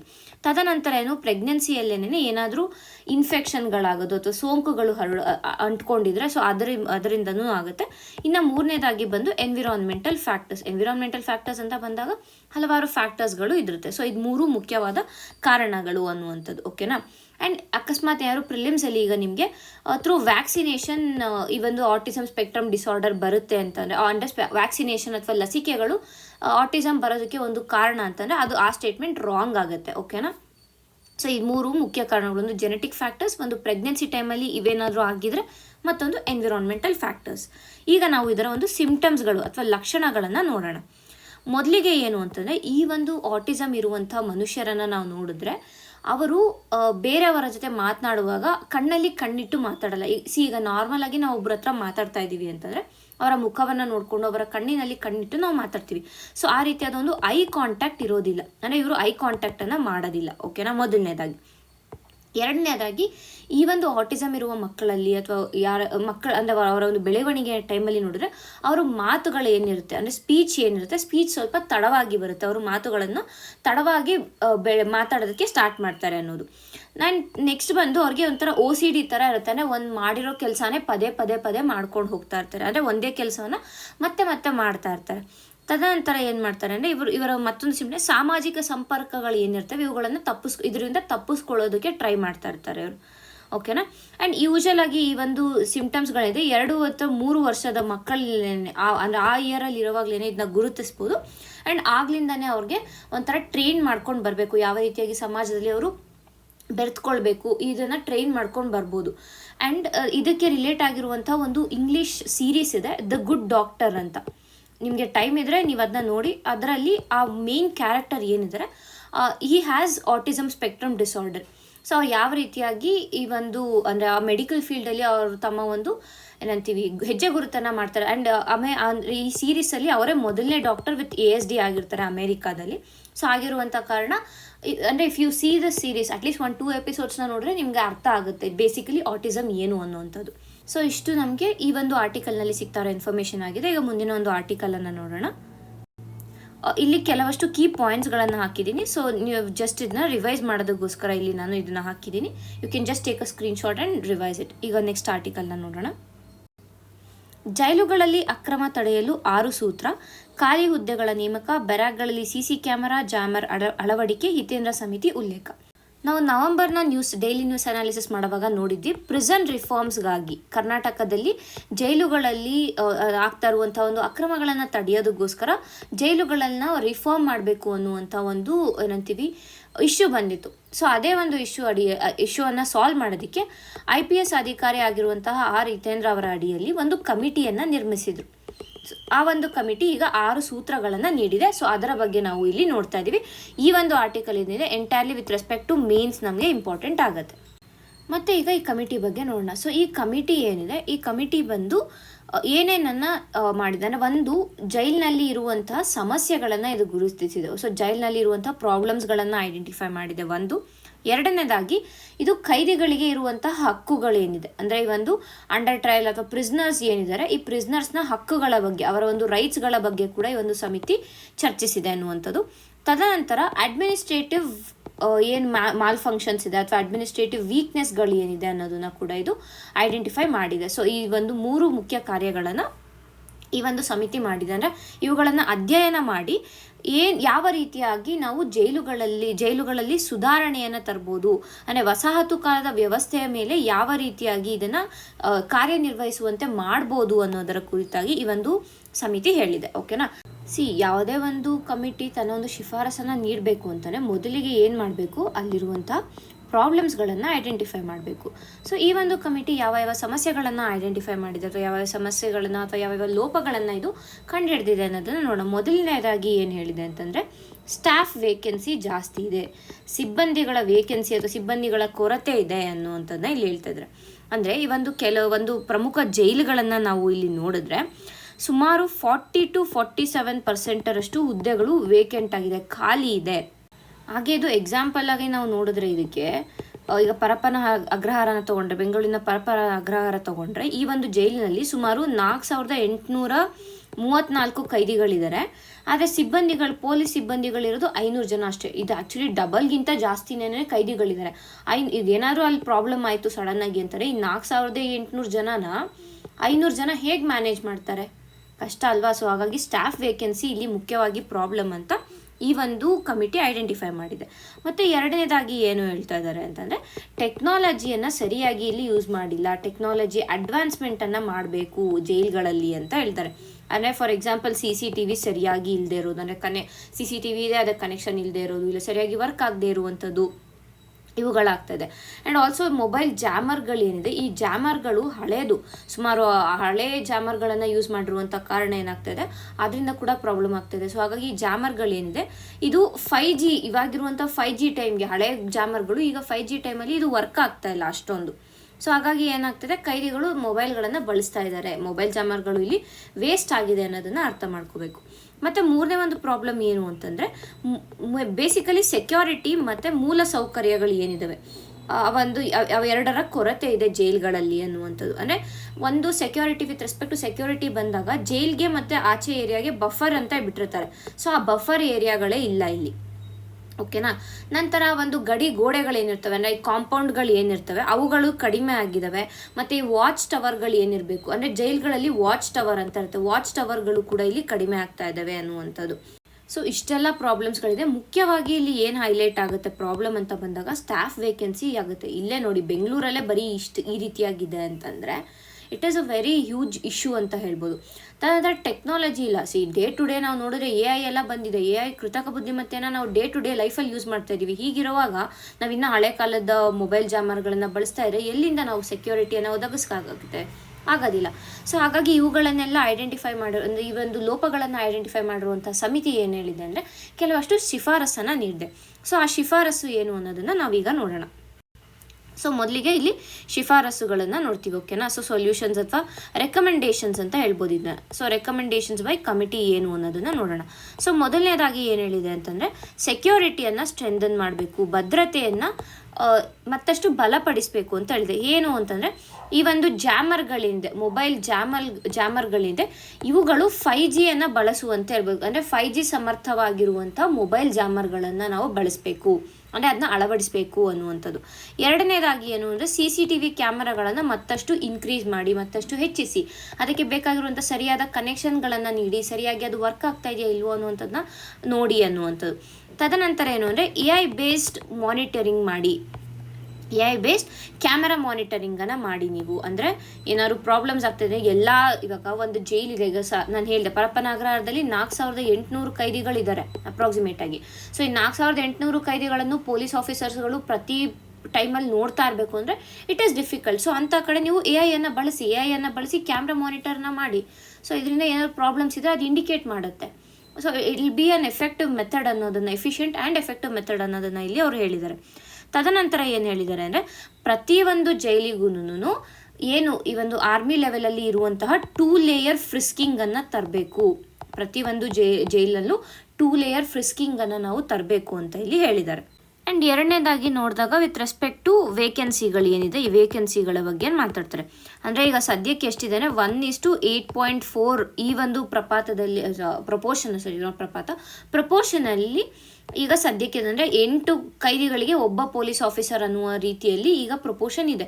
ಸೊ ಇದನ್ನು ಕಡಿಮೆ ಮಾಡಬೇಕು. ಸುಮಾರು 388 ವೇಕೆನ್ಸಿಗಳಿದೆ. ಈ 388 ವೇಕೆನ್ಸಿಗಳನ್ನು ಈಗಲೇ ಫಿಲ್ ಮಾಡಿ ಅನ್ನುವಂಥದ್ದು.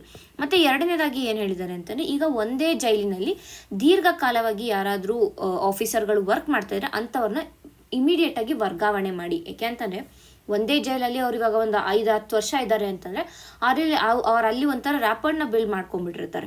ಸೊ ಹಾಗಾಗಿ ಅವ್ರನ್ನ ಚೇಂಜ್ ಮಾಡಿ ಇಮಿಡಿಯೇಟಾಗಿ. ಯಾಕೆಂದರೆ ಅವ್ರ ಕೈದಿಗಳ ಜೊತೆ ಏನಾದರೂ ಇನ್ವಾಲ್ವ್ ಆಗುವಂಥ ಸಾಧ್ಯತೆಗಳಿರುತ್ತೆ, ಕೈದಿಗಳಿಗೆ ಹೆಲ್ಪ್ ಮಾಡುವ ಸಾಧ್ಯತೆಗಳು ಹೆಚ್ಚಿರುತ್ತೆ. ಸೊ ಹಾಗಾಗಿ ಅವ್ರನ್ನ ವರ್ಗಾವಣೆ ಮಾಡಿ. ಅಂದರೆ ಇಲ್ಲಿ ಏನು ಹೇಳಿದ್ದಾರೆ ಅಂದರೆ 3 ವರ್ಷಕ್ಕಿಂತ ಹೆಚ್ಚಿನದಾಗಿ ಒಂದೇ ಕಡೆ ಕೆಲಸ ಮಾಡಿದ್ರೆ ಅವ್ರನ್ನ ಇಮಿಡಿಯೇಟಾಗಿ ನೀವು ಟ್ರಾನ್ಸ್ಫರ್ ಮಾಡಿ ಅನ್ನುವಂಥದ್ದನ್ನು, ಅಂದರೆ ರೊಟೇಷನ್ ಬೇಸಿಸ್ ಮೇಲೆ ಇದನ್ನು ಮಾಡಿ ಅನ್ನೋದನ್ನು ಹೇಳಿದ್ದಾರೆ.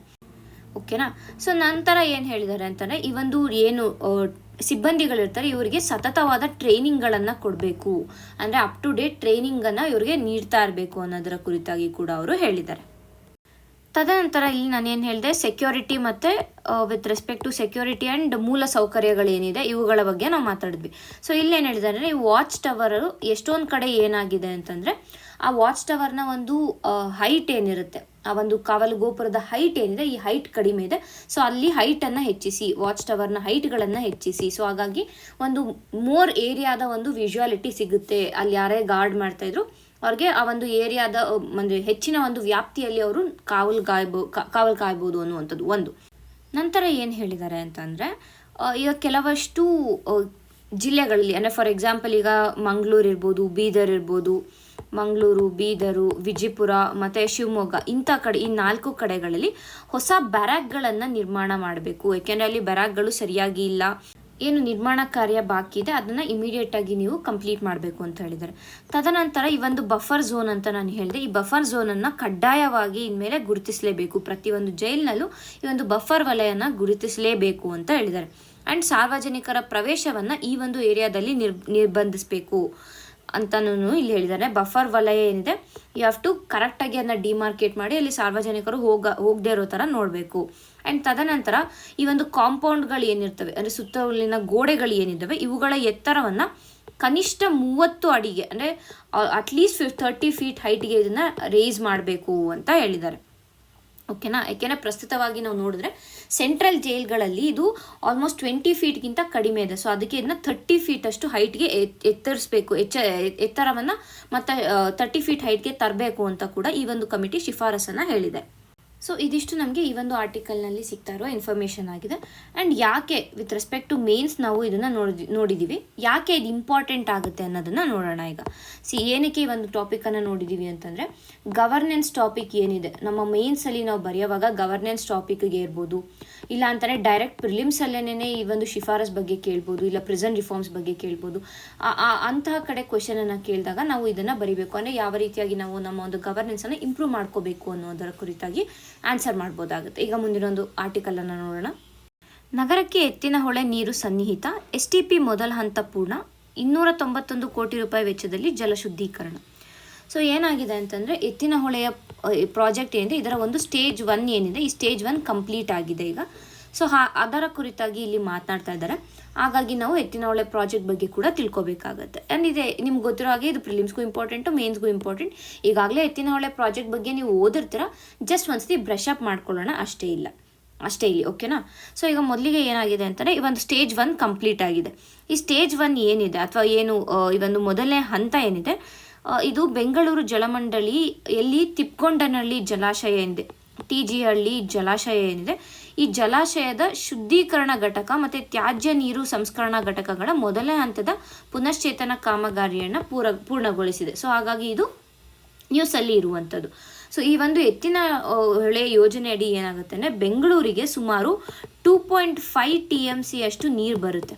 ಆ್ಯಂಡ್ ಮುಖ್ಯವಾಗಿ ಎತ್ತಿನ ಹೊಳೆ ಪ್ರಾಜೆಕ್ಟ್ ಏನಿದೆ, ಏನಕ್ಕೆ ಈ ಪ್ರಾಜೆಕ್ಟನ್ನು ನಾವು ಸ್ಟಾರ್ಟ್ ಮಾಡಿರೋದು, ಕರ್ನಾಟಕ ಸರ್ಕಾರ ಯಾಕೆ ಸ್ಟಾರ್ಟ್ ಮಾಡಿದ್ದಾರೆ ಅಂತಂದರೆ, ಈ ಒಂದು ಏನು ಸೆಂಟ್ರಲ್ ಮತ್ತು ಈಸ್ಟರ್ನ್ ಕರ್ನಾಟಕ ಭಾಗವನ್ನು ನಾವು ನೋಡಿದ್ರೆ, ಅಂದರೆ ಈಗ ಬೆಂಗಳೂರು, ಚಿಕ್ಕಬಳ್ಳಾಪುರ, ಕೋಲಾರ, ತುಮಕೂರು ಈ ರೀಜನನ್ನು ನೋಡಿದ್ರೆ ಇಲ್ಲಿ ಯಾವುದೇ ರೀತಿ ಅಂತ ಹೇಳೋಕ್ಕಾಗಲ್ಲ, ಅಂದರೆ ನೀರಿನ ಒಂದು ವ್ಯವಸ್ಥೆ ಕಡಿಮೆ ಇರುವಂಥ ಕಾರಣ ಈ ಎತ್ತಿನ ಹೊಳೆಯ ನೀರನ್ನು ಡೈವರ್ಟ್ ಮಾಡಿ ಇಲ್ಲಿ ಈ ಒಂದು ರೀಜನ್ಗಳಿಗೆ ನೀಡ್ತಾ ಇದ್ದಾರೆ. ಸೊ ಇದರಿಂದ ಒಂದು ಕುಡಿಯೋ ನೀರಿನ ಸಮಸ್ಯೆಯನ್ನು ನಿವಾರಿಸ್ಬೋದು. ಆ್ಯಂಡ್ ಆಲ್ಸೋ ಏನು ಅಗ್ರಿಕಲ್ಚರ್ಗೆ ಬೇಕಾಗಿರುವ ನೀರೇನಿದೆ, ಅಂದರೆ ಈಗ ಚಿಕ್ಕಬಳ್ಳಾಪುರ, ಕೋಲಾರ ಇಂಥ ಒಂದು ರೀಜನ್ಗಳಲ್ಲಿ ನೀರೇನು ಬೇಕಿದೆ ಆ ನೀರನ್ನು ಕೂಡ ಇಲ್ಲಿ ನಾವು ಒದಗಿಸ್ಬೋದಾಗುತ್ತೆ. ಸೊ ಅದೇ ಒಂದು ಆಬ್ಜೆಕ್ಟಿವನ್ನು ಇಟ್ಕೊಂಡು ಈ ಒಂದು ಎತ್ತಿನ ಹೊಳೆ ಪ್ರಾಜೆಕ್ಟನ್ನು ನಿರ್ಮಿಸಿರುವಂಥದ್ದು. ಮತ್ತು ಈಗ ನಾನು ವಿತ್ ರೆಸ್ಪೆಕ್ಟ್ ಟು ಪ್ರಿಲಿಮ್ಸ್ ನಾನು ಏನೂ ಮಾತಾಡೋದಕ್ಕೆ ಹೋಗೋದಿಲ್ಲ, ಬಿಕಾಸ್ ಪ್ರಿಲಿಮ್ಸ್ಗೆ ಏನೇನು ಬೇಕು ನಿಮ್ಗೆ ಆಲ್ರೆಡಿ ಗೊತ್ತಿದೆ ಎತ್ತಿನ ಹೊಳೆ ಪ್ರಾಜೆಕ್ಟ್ ಬಗ್ಗೆ. ಈಗ ನಾನು ಡೈರೆಕ್ಟಾಗಿ ವಿತ್ ರೆಸ್ಪೆಕ್ಟ್ ಟು ಮೇನ್ಸ್ ಮಾತಾಡ್ತೀನಿ, ಓಕೆನಾ. ಸೊ ಮೊದಲಿಗೆ ಒಂದು ಎತ್ತಿನ ಹೊಳೆ ಪ್ರಾಜೆಕ್ಟ್ ಏನು ಅನ್ನೋದು ನಾವು ನೋಡಿದ್ದೀವಿ. ವೆಸ್ಟರ್ನ್ ಘಾಟ್ಸಿಂದ ನೀರನ್ನು ಸೆಂಟ್ರಲ್ ಮತ್ತು ಈಸ್ಟರ್ನ್ ಕರ್ನಾಟಕಗೆ, ಅಂದರೆ ಏನು ಇದು ಎತ್ತಿನ ಹೊಳೆ ಏನಿದೆ ಇದು ಆ್ಯಕ್ಚುಲಿಯಾಗಿ ವೆಸ್ಟರ್ನ್ ಘಾಟ್ಸಿಂದ ಬರುವಂತಹ ಒಂದು ನದಿ ಆಗಿರುವಂಥ ಕಾರಣ ಅಲ್ಲಿ ನೀರು ಅಂದರೆ ಏನು ಇಯರ್ ಪೂರ್ತಿ ನೀರಿರುತ್ತೆ ಅಲ್ವಾ, ಅಂದರೆ ಪೆರಿನಿಯಲ್ ರಿವರ್ ಆಗಿರುತ್ತೆ. ಸೊ ಹಾಗಾಗಿ ಅಲ್ಲಿನ ನೀರನ್ನು ವೇಸ್ಟ್ ಮಾಡೋದಕ್ಕೆ ಬದಲಾಗಿ ಅದನ್ನ ಡೈವರ್ಟ್ ಮಾಡಿ ಸೆಂಟ್ರಲ್ ಮತ್ತು ಈಸ್ಟರ್ನ್ ಕರ್ನಾಟಕ ಏನಿದೆ ಇಲ್ಲಿ ನೀರಿನ ಕೊರತೆ ಇರುವಂಥ ಕಾರಣ ಇಲ್ಲಿಗೆ ನಾವು ಇದು ಆ್ಯಕ್ಚುಲಿ ಇಲ್ಲಿಗಲ್ಲ ಇದು ಆ್ಯಕ್ಚುಲಿ ಇಲ್ಲಿಗೆ ಹೋಗುತ್ತೆ, ಈ ರೀಜನ್ಗೆ ಹೋಗುವಂಥದ್ದು, ಓಕೆನಾ. ಸೊ ಇದು ಬಟ್ ಇಲ್ಲಿ ಇಶ್ಯೂ ಏನು, ಯಾಕೆ ಈ ಒಂದು ಎತ್ತಿನ ಹೊಳೆ ಪ್ರಾಜೆಕ್ಟ್ ಕಾಂಟ್ರವರ್ಸಿ ಆಗಿದೆ ಅಂತಂದರೆ, ಮೊದಲಿಗೆ ಇದು ವೆಸ್ಟರ್ನ್ ಘಾಟ್ಸ್ನ ಎಕಾಲಜಿಗೆ ರಿಸ್ಕನ್ನು ತರುತ್ತೆ. ಅಂದರೆ ವೆಸ್ಟರ್ನ್ ಘಾಟ್ಸ್ನ ಒಂದು ಎಕಾಲಜಿ ಏನಿದೆ ಇದಕ್ಕೆ ಪ್ರಾಬ್ಲಮನ್ನು ತರುತ್ತೆ. ಯಾಕೆ ಅಂತಂದರೆ ಈ ಒಂದು ಎತ್ತಿನ ಹೊಳೆನ ಡೈವರ್ಟ್ ಮಾಡಿದಾಗ ಆ ಒಂದು ಟನಲ್ಸನ್ನು ಹಾಕೋದಕ್ಕೆ ಇರ್ಬೋದು ಅಥವಾ ಚಾನಲನ್ನು ಕ್ರಿಯೇಟ್ ಮಾಡೋದಕ್ಕೆ ಏನಾಗುತ್ತೆ ಅಂದರೆ ಕಾಡುಗಳ ಮಧ್ಯೆ ನಾವು ನಿರ್ಮಾಣಗಳನ್ನು ಮಾಡಬೇಕಾಗುತ್ತೆ. ಸೊ ಇದರಿಂದ ಅಲ್ಲಿರುವಂಥ ಮರಗಳಿರ್ಬೋದು ಅಥವಾ ಅಲ್ಲಿರುವಂಥ ಪ್ರಾಣಿ ಸಂಕುಲಕ್ಕೆ ಇದು ಹಾನಿಯನ್ನು ಮಾಡುತ್ತೆ ಅನ್ನುವಂಥ ಒಂದು ಇಶ್ಯೂ ಅನ್ನು ನಾವು ನೋಡ್ಬೋದಾಗುತ್ತೆ ಒಂದು. ತದನಂತರ ಡೌನ್ ಸ್ಟ್ರೀಮ್ ಫ್ಲೋಗಳನ್ನು ಕಡಿಮೆ ಆಗುತ್ತೆ. ಅಂದರೆ ಇನ್ನು ಹೋಗ್ತಾ ನೀರು ಹರಿಕೆ ಏನಿದೆ ಈಗ ಹಿಂಗೆ ಡೈವರ್ಟ್ ಮಾಡಿದ್ರೆ ಬೇರೆ ಕಡೆಗೆ ಹೋಗಬೇಕಾಗಿರುವಂಥ ನೀರಿನ ಹರಿವೇನಿದೆ ಅದು ಕಡಿಮೆ ಆಗುತ್ತೆ. ಸೊ ಓವರಾಲ್ ಆಗಿ ನಾವು ನೋಡಿದಾಗ ಆ ಒಂದು ನೀರಿನ ಚಾನಲ್ ಏನಿರುತ್ತೆ ಅಥವಾ ಒಂದು ನೀರಿನ ಡೈರೆಕ್ಷನ್ ಏನಿರುತ್ತೆ ಆ ಡೈರೆಕ್ಷನ್ನೇ ಚೇಂಜ್ ಆಗುವಂಥ ಸಾಧ್ಯತೆ ಇದೆ ಒಂದು. ತದನಂತರ ಆ ಒಂದು ಫ್ಲೋಗಳು ಬೇರೆ ಅಂದರೆ ಈಗ ಲೋವರ್ ಸ್ಟೇಟ್ಸ್ಗಳೇನಿರುತ್ತೆ, ಈಗ ಎತ್ತಿನ ಹೊಳೆ ಫಾರ್ ಎಕ್ಸಾಂಪಲ್ ಈಗ ಹೋಗ್ತಾ ಇದೆ ಅಂದ್ಕೊಳ್ಳಿ, ಅದು ಇಲ್ಲಿ ಹೋಗಿ ಇಲ್ಲೆಲ್ಲೋ ಜಾಯ್ನ್ ಆಗಬೇಕು. ಬಟ್ ಇವಾಗ ನಾವು ಇದನ್ನ ಡೈವರ್ಟ್ ಮಾಡಿ ಈ ಕಡೆ ಹೋಗ್ತಾ ಇದೀವಿ ಅಂದರೆ ಈ ಕಡೆ ಹೋಗಬೇಕಾಗಿರುವಂಥ ಫ್ಲೋ ಏನಿದೆ ನೀರಿನ ಪ್ರಮಾಣ ಏನಿದೆ ಆ ಪ್ರಮಾಣ ರೆಡ್ಯೂಸ್ ಆಗುತ್ತೆ. ಸೊ ಅದು ಕೂಡ ಇಲ್ಲಿ ಪ್ರಾಬ್ಲಮ್ ಆಗುತ್ತೆ. ತದನಂತರ ಸರ್ಪ್ಲಸ್ ವಾಟರ್ ಅದು ಒಂದು ಡಿಸ್ಪ್ಯೂಟ್, ಅಂದರೆ ಎತ್ತಿನ ಹೊಳೆಯಲ್ಲಿ ಸರ್ಪ್ಲಸ್ ವಾಟರ್ ಇದೆ ಅಂತ ಹೇಳ್ತಾ ಇದ್ದಾರೆ. ಬಟ್ ಅಲ್ಲಿನ ಒಂದು ರೀಜನ್ ಏನಿದೆ ಎತ್ತಿನ ಹೊಳೆಯ ರೀಜನ್ ಅಲ್ಲಿರುವ ಜನರಿಗೆ ಏನೇನೆ ಈ ನೀರು ಸಾಲೋದಿಲ್ಲ. ಇದು ಸರ್ಪ್ಲಸ್ಸಿಂದ ನೀವು ಇದಕ್ಕೆ ಕೊಡ್ತಾ ಇಲ್ಲ, ಬಟ್ ಇಲ್ಲೇನೇ ಕಡಿಮೆ ಇದೆ, ಇದನ್ನು ನೀವು ಡೈವರ್ಟ್ ಮಾಡ್ತಾ ಇದ್ದೀರಾ. ಬಟ್ ಆವಾಗ ಇಲ್ಲಿರುವಂಥ ಜನರಿಗೆ ಇದು ಅನ್ಯಾಯವಾಗುತ್ತೆ ಅನ್ನುವಂಥ ಇಶ್ಯೂಗಳನ್ನು ಕೂಡ ನಾವು ನೋಡಿದ್ದೀವಿ. ಬಟ್ ಇದರಿಂದ ಅಡ್ವಾಂಟೇಜಸ್ ಕೂಡ ಇದೆ. ಅಡ್ವಾಂಟೇಜಸ್ ಏನಂದರೆ ಒಂದು, ಈಗಾಗಲೇ ಹೇಳಿರೋ ಥರ ಸೆಂಟ್ರಲ್ ಆ್ಯಂಡ್ ಈಸ್ಟರ್ನ್ ಕರ್ನಾಟಕ ಅಂದರೆ ಈಗ ಚಿಕ್ಕಬಳ್ಳಾಪುರ, ಕೋಲಾರ, ತುಮಕೂರು ಈ ಒಂದು ರೀಜನ್ಗಳಿಗೆ ಒಂದು ಡ್ರಿಂಕಿಂಗ್ ವಾಟರ್ ಸೆಕ್ಯೂರಿಟಿ ಇರುತ್ತೆ, ಮತ್ತೊಂದು ಅಗ್ರಿಕಲ್ಚರ್ಗೆ ಬೇಕಾಗಿರುವಂಥ ಒಂದು ನೀರು ಸಿಗುತ್ತೆ. ಅದಾದಮೇಲೆ ರೀಜನಲ್ ವಾಟರ್ ಈಕ್ವಿಟಿಯನ್ನು ಮೇಂಟೈನ್ ಮಾಡಿದಂಗೆ, ಅಂದರೆ ಈಗ ನಾವು ನೋಡಿದ್ರೆ ಕರ್ನಾಟಕ ನೋಡಿ ಆ್ಯಕ್ಚುಲಾಗಿ ಈ ಒಂದು ಪಾರ್ಟ್ ಏನಿದೆ ಇಷ್ಟರಲ್ಲೇನೇ ಹೆಚ್ಚಿನದಾಗಿ ನೀರಿದೆ. ಈ ಮೇಲೆ ಮತ್ತು ಕೆಳಗಡೆ ಇಲ್ಲೆಲ್ಲ ನೀರಿನ ಒಂದು ಪ್ರಮಾಣ ಏನಿದೆ ಕಡಿಮೆ ಇರುವಂಥ ಕಾರಣ. ಸೊ ಅದಕ್ಕೆ ಇಲ್ಲೂ ಕೂಡ ಹಲವಾರು ಇಂಟರ್ಲಿಂಕಿಂಗ್ ಪ್ರಾಜೆಕ್ಟ್ಗಳನ್ನು ಯೋಚಿಸ್ತಾ ಇದ್ದಾರೆ. ಸೊ ಅದೇ ರೀತಿಯಾಗಿ ಇಲ್ಲೂ ಮಾಡಿದ್ದು. ಆಗ ಈ ಒಂದು ಇದರಿಂದ ರೀಜನಲ್ ವಾಟರ್ ಈಕ್ವಿಟಿ ಎನ್ಶೋರ್ ಆಗುತ್ತೆ ಅಂತ ಹೇಳ್ತಾ ಇದ್ದಾರೆ. And economic and climate resilience ಈಗ ಏನು ನೀರಿನ ಒಂದು ಕೊರತೆ ಆಗ್ತಿದೆ, ಈಗ ಬೆಂಗಳೂರನ್ನೇ ತೊಗೊಂಡ್ರೆ ಸಮ್ಮರ್ ಬಂತು ಅಂದರೆ ನೀರಿರೋದಿಲ್ಲ. ಸೊ ಈ ರೀತಿಯಾಗಿ ಏನಾಗ್ತಿದೆ ಅದನ್ನು ನಾವು ನಿವಾರಿಸ್ಬೋದು. ಸೊ ಹಾಗಾಗಿ ಇದು ಅಡ್ವಾಂಟೇಜಸ್, ಇಶ್ಯೂಸ್ ಏನು ಅಂತ ಗೊತ್ತಾಯಿತು. ಆ್ಯಂಡ್ ಇದರ ಚಾಲೆಂಜಸ್ ಏನು, ಈ ಒಂದು ಪ್ರಾಜೆಕ್ಟ್ಗೆ ಇರುವಂಥ ಚಾಲೆಂಜಸ್ ಏನು, ಮೊದಲಿಗೆ ಇರೋಕ್ಕೆ ಆಗ್ತಾ ಇರುವಂಥ ಕಾಸ್ಟ್, ಎಕ್ಸ್ಪೆನ್ಸಿವ್ ವೆಚ್ಚ ಏನಿದೆ it is very huge. So ಅದಾಗಿ ಹೈ ಪ್ರಾಜೆಕ್ಟ್ ಕಾಸ್ಟ್ ಇದೆ, ರೆಗ್ಯುಲೇಟರಿ ಹರ್ಡಲ್ಸ್ ಇದೆ, ಮತ್ತು ಎನರ್ಜಿ ಇಂಟೆನ್ಸಿವ್ ಆಗಿರುವಂಥ ಕಾರಣ ಎಮಿಷನ್ಸ್ ಕೂಡ ಹೆಚ್ಚಾಗುವಂಥ ಸಾಧ್ಯತೆಗಳಿದೆ. ಸೊ ಇಷ್ಟೆಲ್ಲ ಪ್ರಾಬ್ಲಮ್ಸ್ಗಳು ಕೂಡ ಇದೆ ಇಲ್ಲಿ. ಸೊ ಹಾಗಾದರೆ ಮುಂದೆ ಏನು ಮಾಡಬೇಕು ಅಂತಂದರೆ, ಒಂದು ವಾಟರ್ ಅವೈಲಬಿಲಿಟಿ ಇದೆಯಾ ಅಂದರೆ ಈ ಒಂದು ಅಲ್ಲಿನ ಒಂದು ಜನರೇನಿದ್ದಾರೆ ಮೊದಲೇ ಅವರಿಗೆ ವಾಟರ್ ಸಿಗುತ್ತಾ, ಅವರಿಗೆ ನೀರಿನ ಒಂದು ಸಮಸ್ಯೆ ಆಗಲ್ವಾ ಈ ರೀತಿಯಾದ ಪ್ರಾಜೆಕ್ಟ್ ಮಾಡಿದಾಗ ಅವರಿಗೆ ನೀರಿನ ಸಮಸ್ಯೆ ಆಗಲ್ವಾ ಅನ್ನೋದನ್ನು ಐಡೆಂಟಿಫೈ ಮಾಡಿ ತದನಂತರ ಇದನ್ನು ಮಾಡಬೇಕು ಅನ್ನುವಂಥದ್ದು. ನಂತರ ಎನ್ವಿರಾನ್ಮೆಂಟಲ್ ಪ್ರೊಟೆಕ್ಷನ್ ಅಂದರೆ ಒಂದು ಎಕಲಾಜಿಕಲ್ ಪ್ರೊಟೆಕ್ಷನ್ ಇರ್ಬೋದು, ಎನ್ವಿರಾನ್ಮೆಂಟಲ್ ಕನ್ಸರ್ವೇಷನ್ ಇರ್ಬೋದು, ಅದನ್ನು ಕೂಡ ನೀವು ಕಾಂಪ್ರಮೈಸ್ ಮಾಡ್ಕೋಬಾರ್ದು ಡೆವಲಪ್ಮೆಂಟ್ ಜೊತೆಗೆ. ಅಂದರೆ it should be sustainable development ಆಗಿರಬೇಕು, ಅಂದರೆ ಸಸ್ಟೈನಬಿಲಿಟಿ ಜೊತೆ ಡೆವಲಪ್ಮೆಂಟ್ ಇರಬೇಕು ಅನ್ನುವಂಥದ್ದು ಮತ್ತೊಂದು. ಮತ್ತು ರಿನ್ಯೂಯಬಲ್ ಎನರ್ಜಿ ಏನಿದೆ, ರಿನ್ಯೂಯಬಲ್ ಎನರ್ಜಿನ ಯೂಸ್ ಮಾಡಿ. ಸೊ ಆವಾಗ ಏನು ಎಮಿಷನ್ಸ್ ಆಗ್ತಿದೆ, ಎಮಿಷನ್ಸ್ ಕಡಿಮೆ ಆಗುತ್ತೆ. ಸೊ ಇದರಿಂದ ಎನ್ವಿರಾನ್ಮೆಂಟ್ಗೆ ಆಗ್ತಾ ಇರೋ ಹಾನಿ ಕೂಡ ನಾವು ಕಡಿಮೆ ಮಾಡ್ಬೋದು ಅನ್ನೋದನ್ನು ಇಲ್ಲಿ ಅರ್ಥ ಮಾಡ್ಕೋಬೇಕು. ಸೊ ಇದಿಷ್ಟು ವಿತ್ ರೆಸ್ಪೆಕ್ಟ್ ಟು ಮೇನ್ಸ್ ನಾವು ನೋಡಿದ್ವಿ. So with respect to prelims ನೀವು ಜಸ್ಟ್ ಒಂದ್ಸತಿ ರಿವೈಸ್ ಮಾಡಿ, ಮೇನ್ಸ್ ನಾನು ಇಲ್ಲಿ ಡಿಸ್ಕಸ್ ಮಾಡಿದ್ದೀನಿ. ಸೊ ಇಷ್ಟು ಈ ಒಂದು ಆರ್ಟಿಕಲ್ನ ಸಾರಾಂಶ ಆಗಿದೆ. ಮುಂದಿನ ಒಂದು ಆರ್ಟಿಕಲನ್ನು ನೋಡೋಣ. ಬೇಡ್ತಿಗಾಗಿ ಪಶ್ಚಿಮ ಘಟ್ಟ ಬಯಲು ಸೀಮೆ ಜಲ ಸಂಘರ್ಷ. ಸೊ ಈ ಒಂದು ಆರ್ಟಿಕಲಲ್ಲಿ ಎಂಟೈರ್ ಈ Bedti Varada river linkage issue ಏನಿದೆ, ಆ ಒಂದು ನದಿ ಸಂಪರ್ಕ ಯೋಜನೆ ಏನಿದೆ, ಅದರ ಸುತ್ತಮುತ್ತಲಿನ ವಿವಾದ ಇರ್ಬೋದು, ಅದರ ಪರಿಸರ ಅಂತಾರಾಜ್ಯ ಸಮಸ್ಯೆಗಳ ಬಗ್ಗೆ ಇಲ್ಲಿ ಸಂಪೂರ್ಣವಾಗಿ ನಮಗೆ ಮಾಹಿತಿ ಸಿಗುತ್ತೆ. ಸೊ ಎಂಟೈರ್ ಜಸ್ಟ್ ಇದನ್ನು ಒಂದು ರಿವಿಷನ್ ಅಂತ ತಗೊಳ್ಳಿ. ಮೊದಲಿಗೆ ಬೇಡ್ತಿ ವರದಾ ನದಿಗಳ ಬಗ್ಗೆ ನಾವು ನೋಡೋಣ, ತದನಂತರ ನಾವು ನೆಕ್ಸ್ಟ್ ನೋಡ್ಕೊಂಡು ಹೋಗೋಣ. ಸೊ ಮೊದಲಿಗೆ ಬೇಡ್ತಿ ನದಿ ಬಗ್ಗೆ ನೋಡೋಣ, ಓಕೆನಾ. ಬೇಡ್ತಿ ನದಿ ಏನಿದೆ ಇದು ಹುಟ್ಟುವಂಥದ್ದು ವೆಸ್ಟರ್ನ್ ಘಾಟ್ಸ್, ನಮ್ಮ ಪಶ್ಚಿಮ ಘಟ್ಟಗಳಲ್ಲಿ ಇದರ ಒಂದು ಒರಿಜಿನ್ ಇರುವಂಥದ್ದು. ಎಲ್ಲಿ ಬರುತ್ತೆ ಇದು? ಉತ್ತರ ಕನ್ನಡ ಜಿಲ್ಲೆಯಲ್ಲಿ ಇದು ಆ್ಯಕ್ಚುಲ್ ಆಗಿ ಏನಂತೀವಿ ಒರಿಜಿನ್ ಆಗುವಂಥದ್ದು, ಆಯಿತಾ. ತದನಂತರ ಇದು ಒಂದು ವೆಸ್ಟ್ ಫ್ಲೋಯಿಂಗ್ ರಿವರ್ ಆಗಿದೆ, ಓಕೆನಾ. ಇದು ಪಶ್ಚಿಮಾಭಿಮುಖವಾಗಿ ಹರಿಯುವಂಥ ಒಂದು ನದಿ. ಅಂದರೆ ಇದು ಅರೇಬಿಯನ್ ಸೀಯನ್ನು ಸೇರುತ್ತೆ. ಇಲ್ಲಿ ಈ ರೀತಿಯಾಗಿ ಇದು ನೋಡಿ, ಬೇಡ್ತಿ ರಿವರ್ ಈ ರೀತಿಯಾಗಿ ಇಲ್ಲಿಂದ ಹುಟ್ಟಿ ಈ ರೀತಿಯಾಗಿ ಬಂದು ಇಲ್ಲಿ ಅರೇಬಿಯನ್ ಸೀಯನ್ನು ಸೇರುತ್ತೆ, ಅರ್ಥ ಆಯ್ತಾ. ನೆಕ್ಸ್ಟ್ ಬಂದು ಈಗಾಗಲೇ ಇದು ಹೇಳಿದ್ದೀನಿ, ಉತ್ತರ ಕನ್ನಡ ಜಿಲ್ಲೆಯಲ್ಲಿ ಇದು ಹುಟ್ಟುವಂಥದ್ದು. ಇದರ ಹುಟ್ಟಾಗೋದು ಇಲ್ಲಿ ಉತ್ತರ ಕನ್ನಡ ಜಿಲ್ಲೆಯಲ್ಲಿ ವೆಸ್ಟರ್ನ್ ಘಾಟ್ಸ್ ರೀಜನಲ್ಲಿ. ತದನಂತರ ಇನ್ನು ವರದಾ ನದಿ ಬಗ್ಗೆ ನಾವು ನೋಡಬೇಕಾಗತ್ತೆ. ವರದಾ ನದಿ ಬಂದು it is a tributary of Tungabhadra. ಏನು ತುಂಗಭದ್ರಾ ನದಿಯ ಒಂದು ಉಪನದಿ ಆಗಿರುತ್ತೆ. ಮತ್ತು ಇದೇನು ಯಾವ ಒಂದು ಡಿಸ್ಟ್ರಿಕ್ಟ್ಸ್ಗಳಲ್ಲಿ ಹರಿಯುತ್ತೆ ಅಂದರೆ ಧಾರವಾಡದಲ್ಲಿ, ಹಾವೇರಿ ಈ ಒಂದು ಭಾಗಗಳಿಗೆ ಏನು ನೀರಿನ ಒಂದು ಏನಂತೀವಿ ಅವಶ್ಯಕತೆ ಇದೆ ಅದನ್ನು ಪೂರೈಸುತ್ತೆ ಈ ವರದಾ ನದಿ, ಓಕೆನಾ. ಸೊ ಬೇಸಿಕಲಿ ಇದೆರಡು ನಮಗೆ ಅರ್ಥ ಆಯಿತು. ಸೊ ಇದು ಒಂದು ವೆಸ್ಟ್ ಫ್ಲೋಯಿಂಗು, ಇದು ಈಸ್ಟ್ ಫ್ಲೋಯಿಂಗ್, ಅರ್ಥ ಆಯ್ತಲ್ವಾ. ಒಂದು ವೆಸ್ಟ್ ಫ್ಲೋಯಿಂಗ್ ರಿವರ್ ಇದೆ, ಒಂದು ಈಸ್ಟ್ ಫ್ಲೋಯಿಂಗ್ ರಿವರ್ ಇದೆ, ಎರಡು ಹಿಂಗೆ ಬೇರೆ ಬೇರೆ ರೀತಿಯಾಗಿ. ಇಲ್ಲೆಲ್ಲೂ ವರದಾ ನದಿ ಇದೆ ನೋಡಿ, ಇಲ್ಲಿಂದ ಹುಟ್ಟಿ ಈ ರೀತಿಯಾಗಿ ಹೋಗಿ ಇದು ತುಂಗಭದ್ರಾನ ಡೈರೆಕ್ಟಾಗಿ ಸೇರುವಂಥದ್ದು, ಓಕೆನಾ. ಒಂದು ಈ ಕಡೆಗೆ ಹರಿತದೆ, ಒಂದು ಈ ಕಡೆಗೆ ಹರಿತದೆ. ಸೊ ಈಗ ಇವೆರಡನ್ನು ನಾವು ಲಿಂಕ್ ಮಾಡಬೇಕು ಅನ್ನುವಂಥ ಒಂದು ವಿಷಯ ನಡೀತಾ ಇರುವಂಥದ್ದು, ಓಕೆನಾ. ಇಲ್ಲಿ ಏನು ಈಗ ಉತ್ತರ ಕರ್ನಾಟಕದ ಭಾಗಗಳನ್ನು ವಿಶೇಷವಾಗಿ ನಾವು ನೋಡಿದಾಗ ಈ ಹುಬ್ಳಿ ಧಾರವಾಡ ಇರ್ಬೋದು, ಗದಗ, ಹಾವೇರಿ, ಇಲ್ಲಿ ಕುಡಿಯುವ ನೀರಿನ ಒಂದು ತೀವ್ರ ಕೊರತೆಯನ್ನು ನಾವು ನೋಡ್ತಾ ಇದ್ದೀವಿ. ಅಂದರೆ ಎಲ್ಲಿ ಈ ರೀಜನಲ್ಲಿ ಅಷ್ಟಾಗಿ ನೀರು ಅವೈಲಬಿಲಿಟಿ ಇಲ್ಲದೆ ಇರುವಂಥ ಕಾರಣ ಅಲ್ಲಿ ನೀರಿನ ಸಮಸ್ಯೆಗಳನ್ನು ನಾವು ನೋಡ್ತಾ ಇದ್ದೀವಿ. ಸೊ ಇದಕ್ಕೆ ಪರಿಹಾರವಾಗಿ ಈ ಒಂದು ನದಿಗಳ ಜೋಡಣೆಯ ಒಂದು ವಿಷಯ ಬಂತು. ಆ್ಯಂಡ್ ಈ ಒಂದು ಡಿಸ್ಕಷನ್ ಸ್ಟಾರ್ಟ್ ಆಗಿರೋದು ಸುಮಾರು 1992ರಲ್ಲೇ ಈ ಬೇಡ್ತಿ ವರದಾ ರಿವರನ್ನು ಜೋಡಣೆ ಮಾಡಬೇಕು, ಈ ಒಂದು ನದಿಗಳನ್ನು ಜೋಡಣೆ ಮಾಡಬೇಕು ಅನ್ನುವಂಥ ಯೋಜನೆ ಆ್ಯಕ್ಚುಲ್ ಆಗಿ ರೂಪುಗೊಂಡಿದ್ದು 1992ರಲ್ಲಿ. ಆ್ಯಂಡ್ ಈ ಒಂದು ಯೋಜನೆಯ ಮುಖಾಂತರ ಏನು ಮಾಡ್ತಿದ್ದಾರೆ ಅಂದರೆ ಬೇಡ್ತಿ ಇಷ್ಟೇ ಶಾರ್ಟ್ ಡಿಸ್ಟೆನ್ಸ್ ರಿವರ್, ಏಕೆಂದರೆ ಅದು ವೆಸ್ಟ್ ಫ್ಲೋಯಿಂಗ್ ರಿವರ್ ಆಗಿರುವಂಥ ತುಂಬ ಕಡಿಮೆ ಒಂದು ಜಾಗದಲ್ಲಿ ಅದು ಹರಿಯುತ್ತೆ, ಓಕೆನಾ. ಸೊ ಅದಕ್ಕೆ ಏನು ಮಾಡ್ತಾರೆ, ಬಟ್ ಹೆಚ್ಚಿನ ಒಂದು ನೀರಿನ ಪ್ರಮಾಣ ಇರುವಂಥ ಕಾರಣ ಅಲ್ಲಿರುವಂಥ ನೀರನ್ನು ಡೈವರ್ಟ್ ಮಾಡಿ ಈ ಬೇಡ್ತಿನಿಯ ನೀರನ್ನು ವರದಾಗೆ ಜಾಯಿನ್ ಮಾಡೋಣ ಅನ್ನುವಂಥದ್ದು ಆ್ಯಕ್ಚುಲ್ ಆಗಿರುವಂಥ ಒಂದು ಯೋಜನೆ ಆಯಿತು. ಇದರಿಂದ ಏನಾಗುತ್ತೆ ಅಂತಂದರೆ ಒಂದು ನೀರಿನ ಸಮಸ್ಯೆ ಏನಿದೆ, ಡ್ರಿಂಕಿಂಗ್ ವಾಟರ್, ಕುಡಿಯುವ ನೀರಿನ ಸಮಸ್ಯೆ ಏನಿದೆ, ಈ ಸಮಸ್ಯೆ ಕಡಿಮೆ ಆಗುತ್ತೆ ಆ ಒಂದು ರೀಜನಲ್ಲಿ, ಎಲ್ಲಿ ಒಂದು ಹಾವೇರಿ, ಧಾರವಾಡ, ಗದಗ ಈ ಒಂದು ರೀಜನಲ್ಲಿ. ಮತ್ತು ಎರಡನೇದಾಗಿ ಏನು ಅಂತಂದರೆ ಈ ಒಂದು ಉತ್ತರ ಕರ್ನಾಟಕದ ಒಂದು ನಗರ ಮತ್ತು ಗ್ರಾಮೀಣ ಪ್ರದೇಶಗಳೇನಿದೆ ಅವುಗಳಿಗೆ ನೀರಿನ ವ್ಯವಸ್ಥೆ ಆಗುತ್ತೆ, be it for agriculture or any other purpose ಅದು ಯೂಸ್ ಆಗುತ್ತೆ. ಆ್ಯಂಡ್ ಇದರಿಂದ ಏನಾಗುತ್ತೆ ಅಂದರೆ ಒಂದು ಕಡೆ ನಾವು ವಾಟರ್ ಸೆಕ್ಯೂರಿಟಿಯನ್ನು ಎನ್ಶೋರ್ ಮಾಡ್ಬೋದು ಅನ್ನುವಂಥದ್ದು. ಹಾಗಾದರೆ ಇಲ್ಲಿ ಸಮಸ್ಯೆ ಏನು, ಯಾಕೆ ಈ ಒಂದು ಬೇಡ್ತಿ ವರದಾ ನದಿಯನ್ನು ಜೋಡಣೆ ಮಾಡಬಾರ್ದು ಅಂತ ಇಶ್ಯೂಸ್ಗಳಿದೆ ಅಥವಾ ಚಾಲೆಂಜಸ್ ಏನು ಅನ್ನೋದನ್ನು ನಾವು ನೋಡಬೇಕಾಗುತ್ತೆ. ಸೊ ಮೊದಲಿಗೆ ಇಲ್ಲಿ ಯಾಕೆ ಒಂದು ಯೋಜನೆಯನ್ನು ಬೇಡ ಅಂತಂತಾರೆ ಅಂದರೆ ಮುಖ್ಯವಾಗಿ ಎನ್ವಿರಾನ್ಮೆಂಟಲ್ ಚಾಲೆಂಜಸ್ ಇಂದ ಏನಾಗುತ್ತೆ ಅಂತಂದರೆ ಈ ಒಂದು ಚಾನಲನ್ನು ನಾವು ಲಿಂಕ್ ಮಾಡಿದ್ರೆ, ಬೇಡ್ತಿಯನ್ನು ವರದಕ್ಕೆ ಲಿಂಕ್ ಮಾಡಿದ್ರೆ ಏನಾಗುತ್ತೆ, ನಮ್ಮ ಪಶ್ಚಿಮ ಘಟ್ಟಗಳಿಗೆ ಹಾನಿ ಆಗುತ್ತೆ, ಪಶ್ಚಿಮ ಘಟ್ಟಗಳು ಮುಳುಗಿ ಹೋಗುವ ಸಾಧ್ಯತೆ ಇದೆ. ಯಾಕೆ ಅಂತಂದರೆ ಪಶ್ಚಿಮ ಘಟ್ಟಗಳು ಯುನೆಸ್ಕೋ ಒಂದು ತಾನಾಗಿದೆ, ಯುನೆಸ್ಕೋ ವರ್ಲ್ಡ್ ಹೆರಿಟೇಜ್ ಸೈಟ್ ಅಲ್ವಾ, ನ್ಯಾಚುರಲ್ ಸೈಟ್ ಅಲ್ವಾ ವೆಸ್ಟರ್ನ್ ಘಾಟ್ಸ್.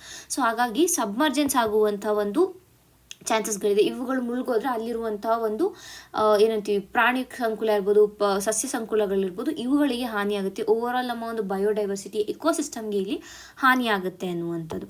ತದನಂತರ ನ್ಯಾಚುರಲ್ ಫ್ಲೋ, ರಿವರ್ನ ಒಂದು ನ್ಯಾಚುರಲ್ ಫ್ಲೋ ಏನಿದೆ ಇದು ಕೂಡ ಇಲ್ಲಿ ಏನಂತೀವಿ ಇದಕ್ಕೆ ಕೂಡ ಹಾನಿಯಾಗುತ್ತೆ.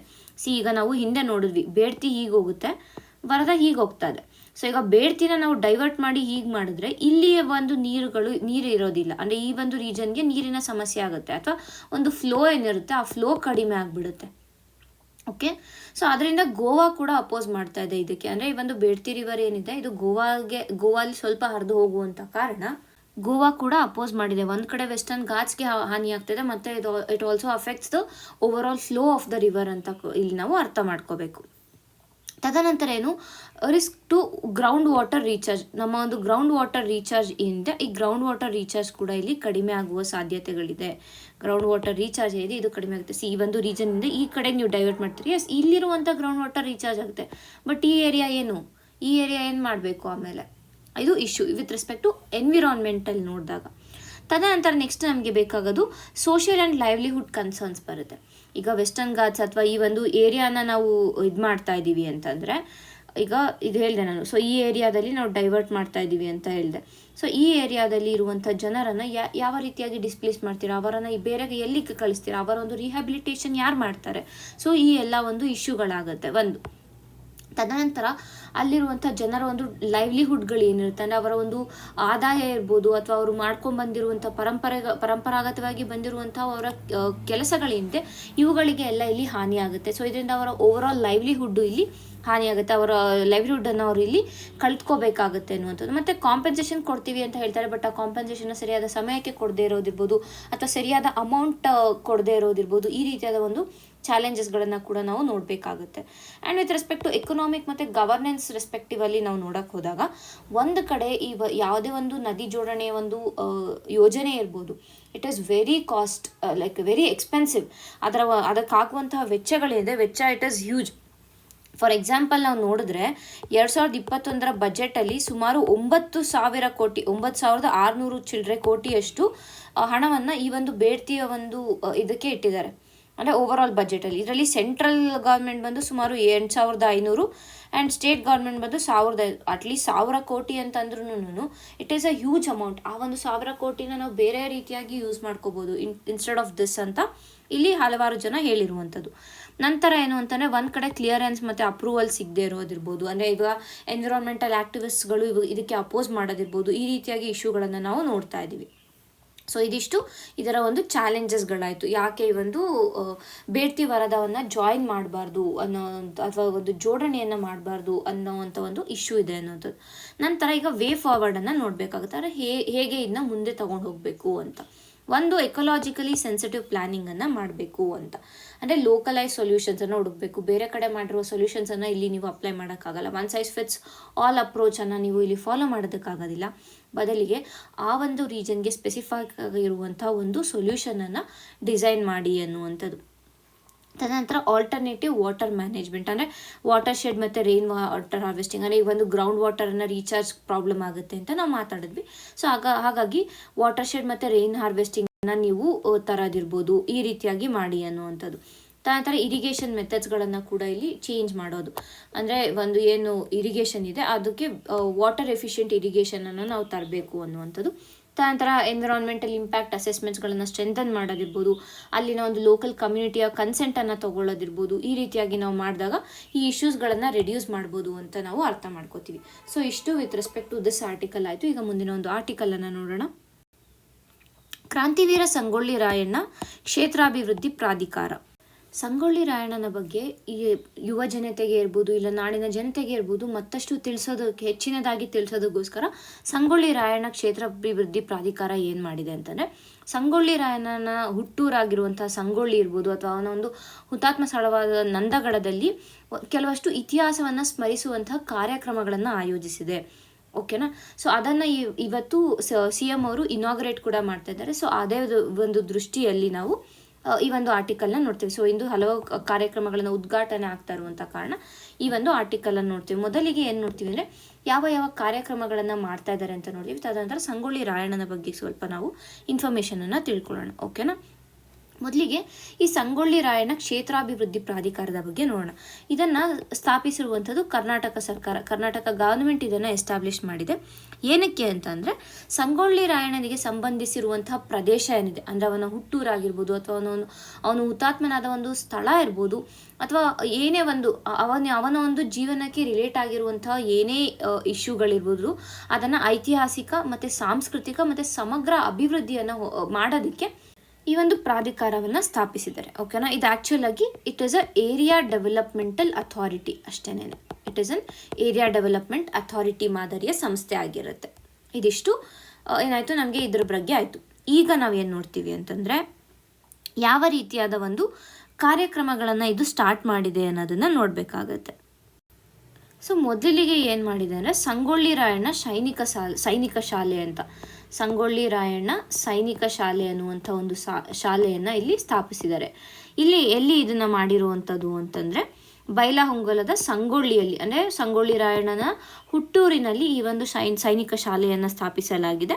ಆ್ಯಂಡ್ ಇದು ಬಂದು ಇಟ್ ಕಮ್ಸ್ ಅಂಡರ್ ಸೆಂಟ್ರಲ್ ಗೌರ್ಮೆಂಟಲ್ಲಿ ಡಿಫೆನ್ಸ್ ಮಿನಿಸ್ಟ್ರಿ ಅಂಡರಲ್ಲಿ ಇದು ವರ್ಕ್ ಮಾಡುತ್ತೆ.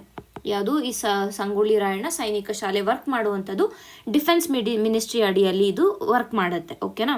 ನಂತರ ಎರಡನೇದಾಗಿ ಏನು ಅಂತಂದರೆ ಶೌರ್ಯ ಭೂಮಿ ಅನ್ನುವಂಥ ಒಂದು ಕಾನ್ಸೆಪ್ಟನ್ನು ಒಂದು ಜಾಗವನ್ನು ಇದು ಮಾಡಿದ್ದಾರೆ.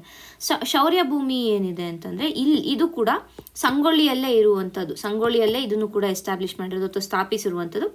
ಸುಮಾರು 100 ಎಕರೆ ಪ್ರದೇಶವನ್ನು ತಗೊಂಡು ಈ 100 ಎಕರೆ ಪ್ರದೇಶದಲ್ಲಿ ಸಂಗೊಳ್ಳಿ ರಾಯಣ್ಣನ ಕಾಲಾವಧಿ ಏನಿದೆ ಅಂದರೆ ಅವನು ಮಾಡಿರುವಂಥ ಪ್ರಮುಖ ಏನಂತೀವಿ ಚಟುವಟಿಕೆಗಳಿದೆ, ಸಂಗೊಳ್ಳಿ ರಾಯಣ್ಣ ಹುಟ್ಟಿನಿಂದ ಹಿಡಿದು ಅವರ ಒಂದು ಏನಂತೀವಿ ಎಲ್ಲ ಚಟುವಟಿಕೆಗಳೇನಿದೆ ಅವುಗಳನ್ನೆಲ್ಲ ಸ್ಟ್ಯಾಚ್ಯೂಗಳ ಮುಖಾಂತರದಲ್ಲಿ ಈ 100 ಎಕರೆ ಜಾಗದಲ್ಲಿ ನಿರ್ಮಿಸಿದ್ದಾರೆ. ಇದನ್ನು ಶೌರ್ಯ ಭೂಮಿ ಅಂತ ಕರೆದಿದ್ದಾರೆ. ಓಕೆನಾ. ಮೂರನೇದಾಗಿ ಏನು ಅಂತಂದರೆ ವೀರಭೂಮಿ ಅನ್ನುವಂಥದ್ದು.